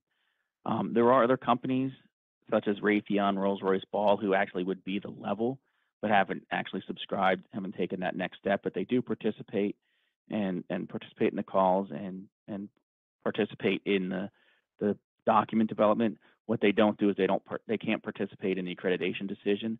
They can't they don't participate in the accreditation decision. They can't see the audit results. That's limited to be a subscriber. So as you can see, the type of company that is a subscriber, both some of the OEMs and then Defense Contract Management Agency as well, DCMA, who is on board as a subscriber to the program. Go to the next slide. So just some development milestones. We started out in 2015, March, where we had our first Management Council meeting. That was came to us, and we started putting together a program, and we had our first Management Council meeting in March of 2015. Shortly after that, in May, is when they put together the first task group, the EEE parts task group. So that group started in May of 2015. And from May to 2015 to January 2016, they worked on developing the audit criteria. So the first audit criteria were published in January 2016, and that was, the document is AC 7401, and that's for accreditation to AS 5553. So that was published in January 2016. In August of 2016, the distributors task group was created, so our second task group, and that's when they started working on their audit criteria. Collins Aerospace, Rockwell Collins in Cedar Rapids, Iowa, got the first EEE parts accreditation. That was to the AC 7401, and that was in January of 2017 when that was issued. The first distributor to get accreditation was in February 2018, the Crestwood Technology Group in Yonkers, New York, an independent distributor. Then the first authorized distributor to get accreditation was Mauser Electronics in Mansfield, Texas, in September of 2018. We can go to the next slide. So to cover the audit criteria, we have 4 audit criteria published at this time. The first is 7401. Again, it's covered under the EEE parts task group, and it's for accreditation to AS 5553. So as you've heard, that document's been revised a couple of times. So when that document gets revised, we do revise the audit criteria to be upgraded to the newest version of the standard. So as they're working on one now, and when that one comes out, we'll do the same thing where we'll upgrade it, revise it to meet those standards. You can see the standards it's broken down into sections, that the audit criteria based on what the standard. So the control plan, personnel training, parts availability, purchasing process information, verification of purchase parts, investigation, material traceability, control, and reporting. Some of the same areas, it's the highlights of what Jim Kryman talked about earlier. So that's, we're following that standard and looking to verify compliance of those parts of the standard. We go to the next slide. One of the things with 7401 and 5553 is we do have the DFARS, the 252, 246, 7007, and 7008. And AS 5553 does cover the majority of those requirements. However, there are some gaps, some deltas between what's fully covered under 5553 and what the DFARS requires. Because the 5553 is trying to satisfy both commercial and defense. And so the DFARS requirements are defense requirements, and so they only apply to the defense contractors and those working in the defense field. And so there's not a lot, but there are some gaps in there. So we have the 7007, which is addressing systems requirements, 7008 addressing purchasing requirements. Because it's not, because the majority of it's covered under 5553, these are not standalone audit criteria. These audit criteria are used in conjunction with the AC 7401, and then they cover the delta. So anything that's in the DFARS that is not in 5553 is in the 7401/1, and we would use that in compliance, in conjunction with the 7401 to demonstrate compliance of those DFARS requirements. And we did work with DCMA. They were very instrumental in developing these audit criteria. We did revise them when the 7008 requirements were added. Originally we had the 7007. When 7008 came out, we added them as well. And they worked that through their system to make sure that what we're doing satisfies what DCMA is expecting out of that.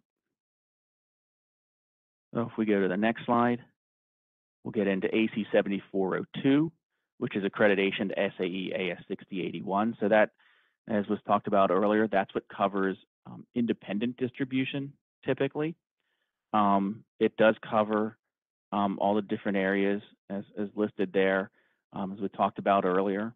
And as of right now, because 6081 covers the testing, the audit does actually go into the lab for distributors that have their own testing and cover that testing as part of the audit as well.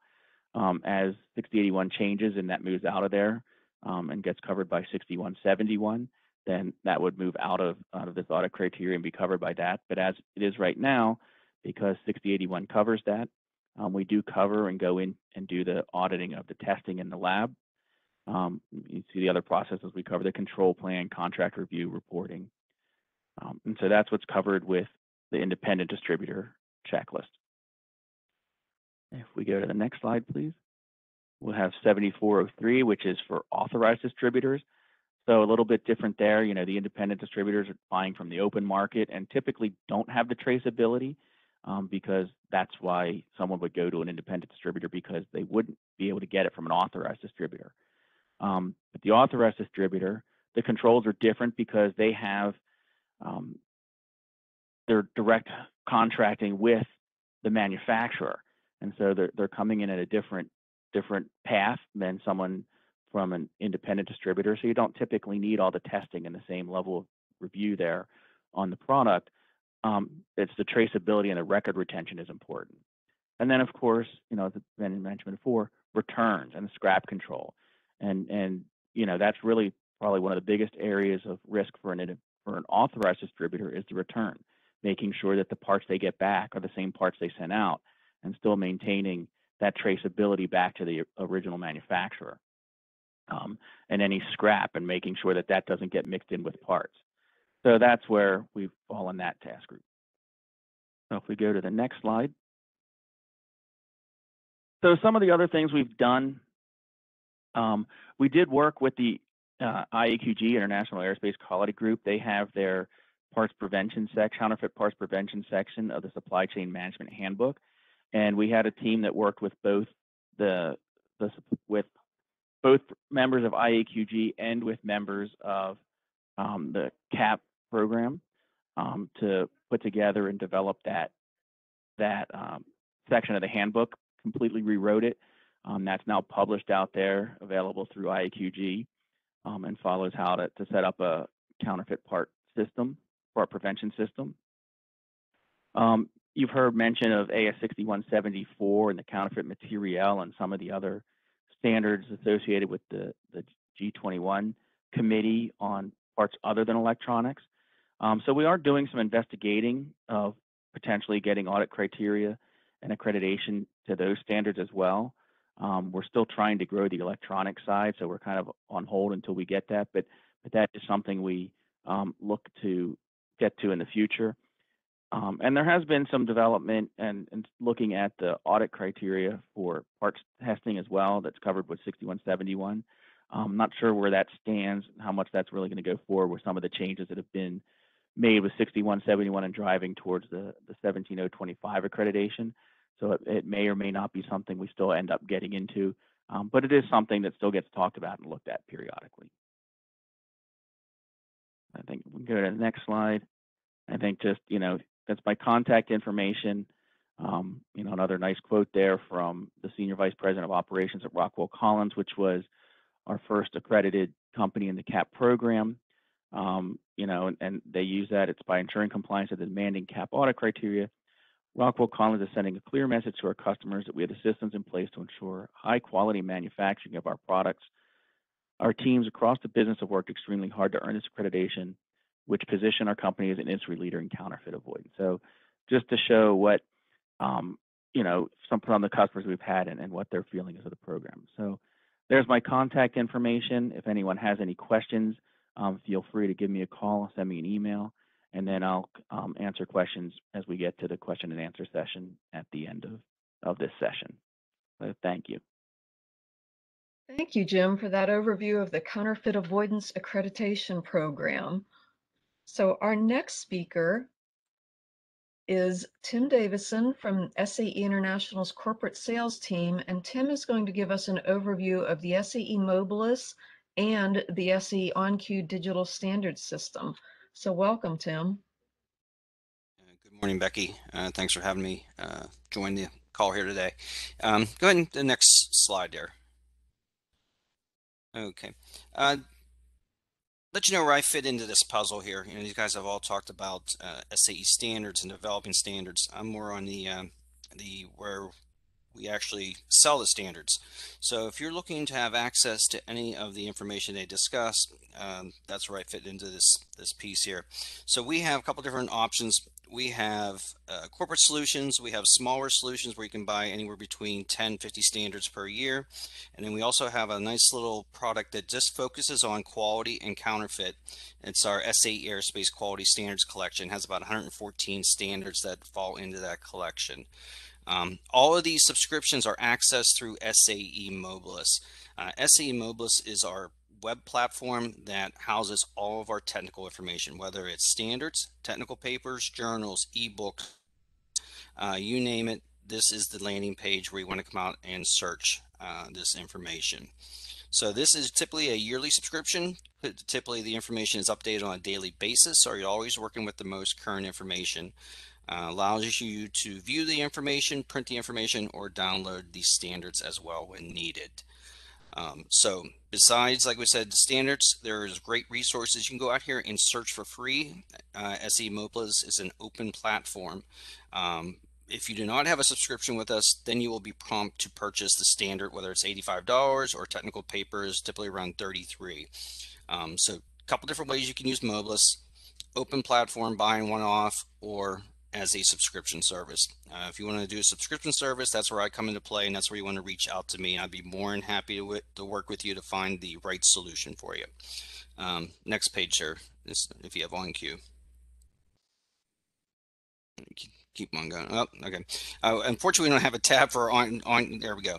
OnQ is SAE is taking the data out of the actual PDF documents. What we're doing is extracting what you would typically see maybe in a table with a composition, or the properties would tell you what the tensile strength might be, and also the requirements. What we've heard from customers is that we need just that information to do our job. We don't want to have to leaf through the PDF. So what we're doing here at SAE we're extracting information, we're putting it into two formats, either into our own form, which is the on Q platform, where you can go out and search. We also have an AI to integrate that into your own internal database. So it's a seamless pass of information back between our two systems. So if that's something else you would like to talk about, we'd be more than happy. We're looking for some pilot customer or trials that we want to share with a couple of companies, so we'd be more than happy to talk about that with you. But other than that, Becky, that's all I have when it comes to these two products at this time. And please feel free to reach out to me, timothy.davison@se.org or timd@se.org. Either one will work for you. Thank you, Tim, very much. So again, everyone has Tim's details there, so feel free to reach out. And I'm going to provide some information on how to get involved with SAE's Aerospace Standards Program. So you may have seen this chart earlier today when Jonathan presented it. This is a high-level overview of all of our aerospace standards committees. It does not show all of the subcommittees, task groups, work groups, writing teams, etc. So it's quite an expansive program, and it is available on our website, so you can actually drill down and read it. But really, the benefits of SAE standards committees, it's an opportunity to influence the global aerospace market by contributing to standards development. It's an opportunity to network with customers, partners, your peers, suppliers, and regulators. It's an opportunity to gain an overview of the industry. And it gives you an opportunity to learn about state-of-the-art technology and keep informed of technical standardization in the landscape and its progression. So it does provide a lot of opportunities for an individual to participate in the program.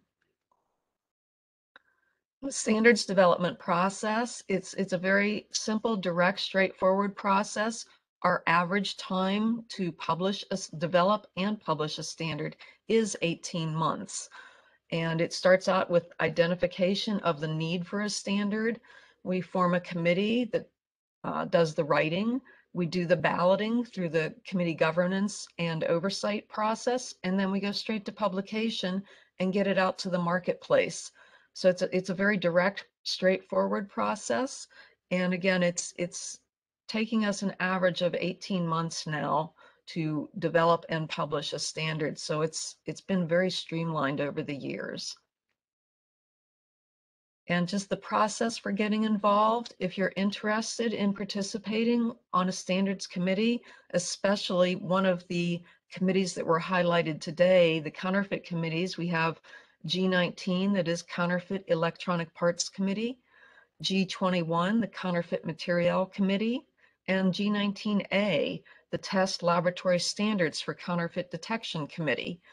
If you're interested in any of the counterfeit committees or any other SAE standards committee, please contact Carrie Rohal. Her information is listed here, or contact anyone at SAE, honestly, and we will get you to the right person and get you involved in your committee of choice.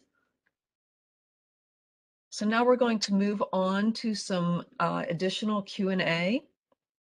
And we do have a couple of questions in the chat box. I think this first one here is for Mike Azarian. Is there an AS document that deals with assuring your parts supplier is using proper storage, handling, and shipping practices to assure reliability of EEE parts? Well, I would address that in a couple of ways. Within the G19A committee, we are in the process of developing a standard which will be issued as AS 6171/15, which is parts packaging. And that document is a way of inspecting and testing the packaging and the packaging materials that parts are shipped in to assess whether they are as expected. and that includes looking at their properties with respect to electrostatic discharge prevention, damage prevention, and also moisture control. So if you think about the receipt of a lot of parts, the box that they arrive in, the inner packaging that they arrive in, the dunnage, which is used to kind of protect them from damage, and also the carrier that the parts are on. Those can all be potential indicators that the parts are counterfeit if they are shipped in less than acceptable packaging materials. But I would also say that there are probably some procedures and practices in the other documents that I can't get into in specifics, but I do believe that there may also be some requirements that you'll find, for example, in 5553 or in the distributor related documents that pertain to storage and handling and shipping.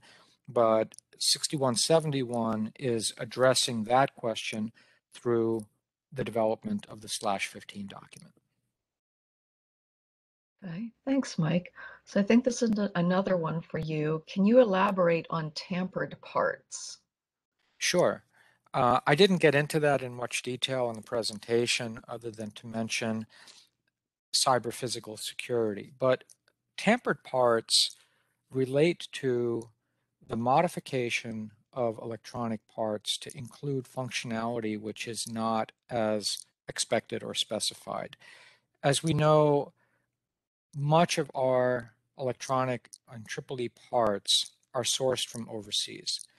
And even though there is a trusted foundry program that's still active within DoD, that accounts for a very small percentage of EEE parts. And there is, in fact, an emphasis on using COTS parts as a way of controlling costs when their functionality is acceptable. The problem is that there is a large portion of the supply chain, including the foundry, which does not have adequate oversight. And so there are opportunities for functionality to be changed or added to active electronics that can create capabilities that one does not expect or desire within those parts, such as the unauthorized transmission of information or the creation of a characteristic that makes it easy to extract the operational or security features of a part by observing external characteristics of the part's behavior.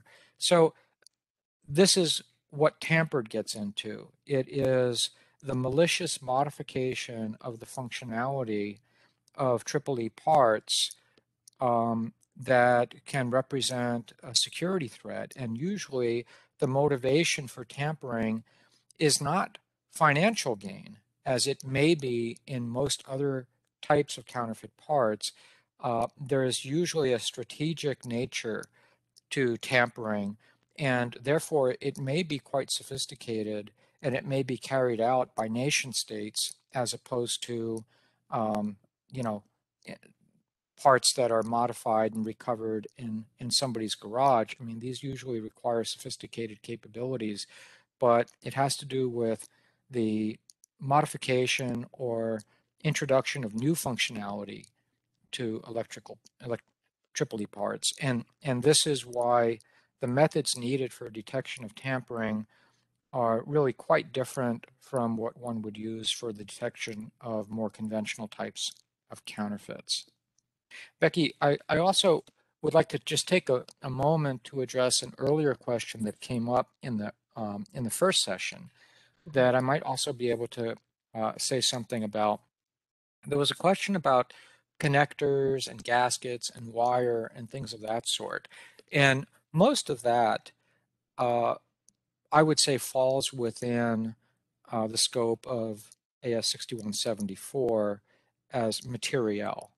But to some extent, there are test methods within AS 6171 that could be applicable to the detection of counterfeits of that nature. So if you have something and you don't really see where it fits within the spectrum of documents that we're talking about in terms of the procedures and requirements for counterfeit detection, one thing I would say is the test methods within AS 6171 provide an excellent foundation for creating a procedure for the analysis and inspection and testing of those kinds of things where you don't really see a very good home for them. I would like the industry to view the test methods in 6171 as a resource for use in creating consistent, repeatable practices for counterfeit detection, even outside the scope of 6170, which is EEE parts. I think what we've created is a very good set of documents that can address needs even outside of those boundaries. And I think it can be a need which is felt in different parts of the industry, that methods are needed for certain things. I think 6171 can provide a lot of that. So speaking of 6171, there's a question here. Discuss why there is no AS 6171/18 or /19. Yeah, well, the numbering of the slash sheets reflects the chronological order in which the development efforts were initiated. And sometimes we'll initiate an effort to develop a document, and then there'll be a decision made to change direction. The document will be incorporated into another slash sheet, or the development of that document will be put on the back burner in order to focus our efforts on some other documents. So what we will publish may not cover the numerical order of the slash sheets completely.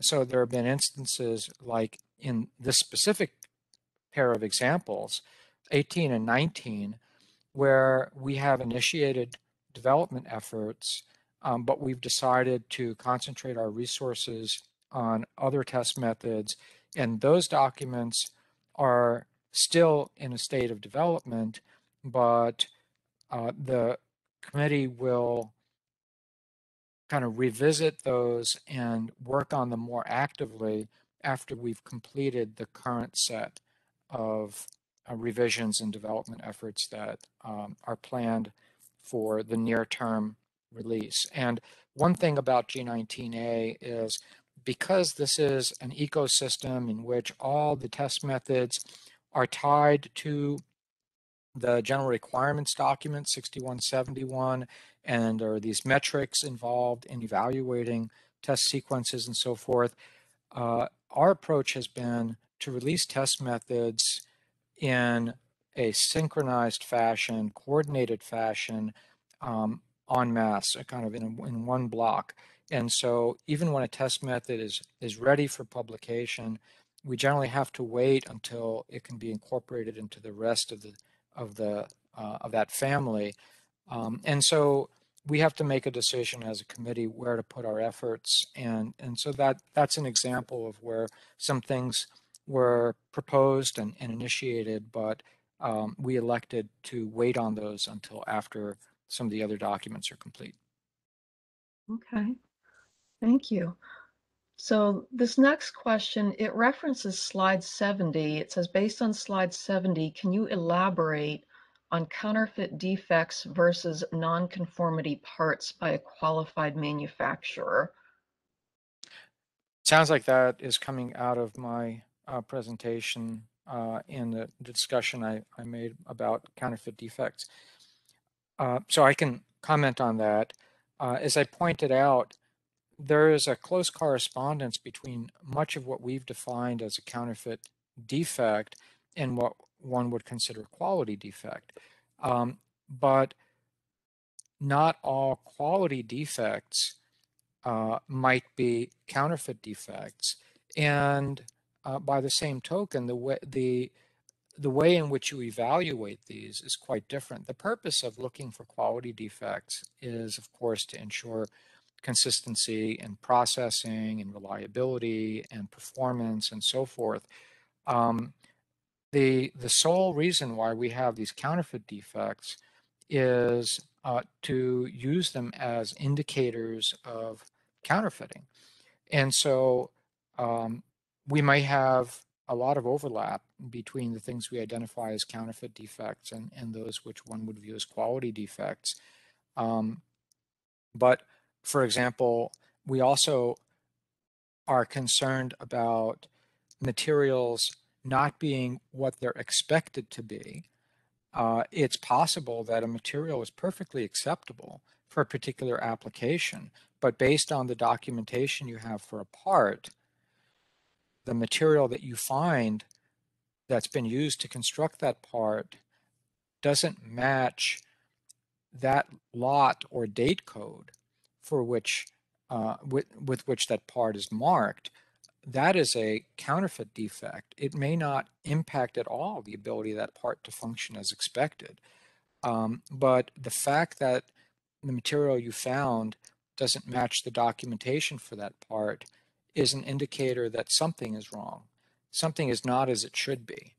And the documentation may be forged, the part might be a clone, et cetera, et cetera. So the focus of the counterfeit defects is strictly as an indicator that the part may be counterfeit.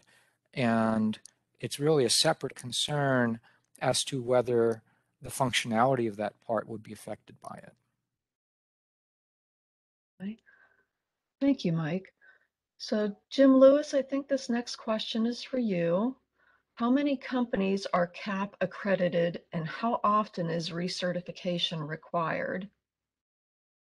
Right now, there are 4 companies accredited to CAAP. There's 2 that are accredited as independent distributors and 2 that are accredited as authorized distributors. We did lose the one for the Rockwell Collins. Still working with them to get that back up. And we've had some inquiries from others along the way. So it's still pretty new as far as getting people involved in it and getting it out there. As far as the frequency, right now it's annual.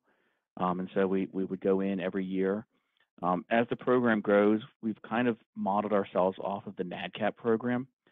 And so we do look at putting some sort of merit program in place where the accreditation lengths would be extended potentially if we would follow the same NADCAP model out to 2 years based on good audit results.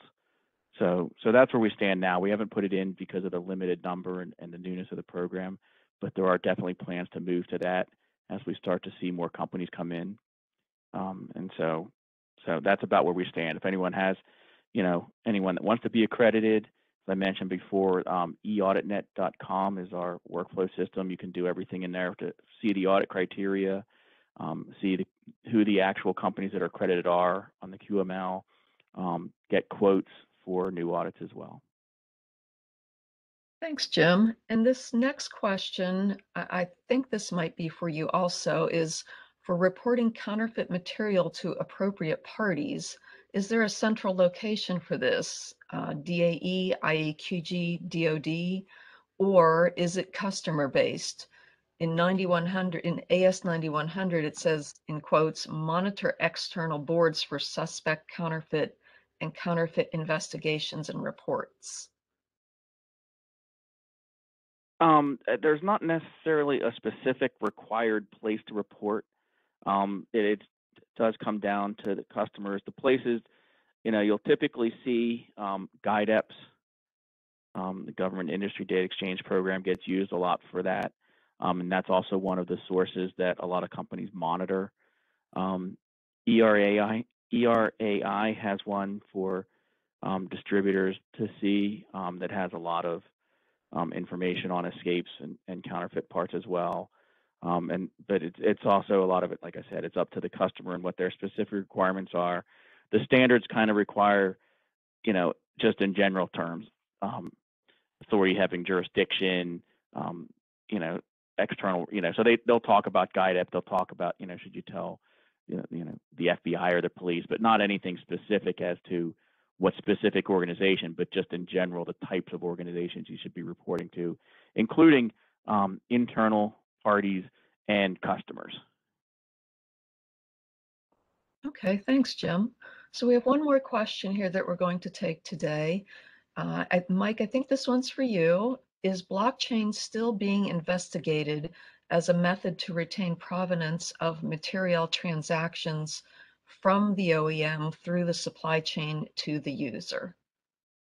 Yeah, I think it is, and it's being looked at by a number of organizations. I think there are some commercial activities surrounding the use of blockchain, and you'll find some companies are developing methods that are based on that. There's certainly activities within IPC to establish procedures and standards for traceability, and I have not participated in those committees, so I don't know the extent to which blockchain is a part of that effort, but I think that it's probably something that they have been considering. So I think that this is something we're going to see more of. I see that Gerald Bogert made a comment here that G31 is looking at blockchain.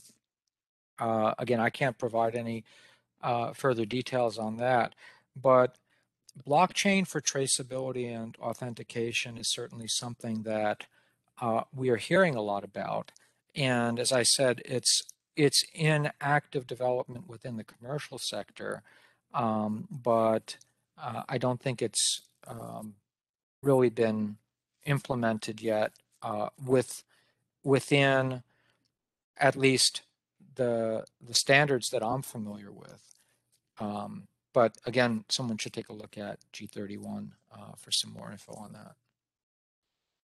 All right, thank you, Mike. So that's the end of our Q&A session for today. Just as a wrap up, we will provide the presentations to everyone who registered for this webinar. We will also provide a video recording link. So if you want to watch this session again or share the link with someone else who might be interested, feel free to do so. And we will also be providing a short survey on ways we can improve these webinars or subject areas that you might like to see addressed in future webinars. If you would like to connect with either the Ohio Aerospace Institute or SAE International, our websites are there, as well as our LinkedIn addresses. Both organizations are out there in social media. And OAI and SAE, thank you for participating in today's Counterfeit Standards webinar. So have a good day, everyone.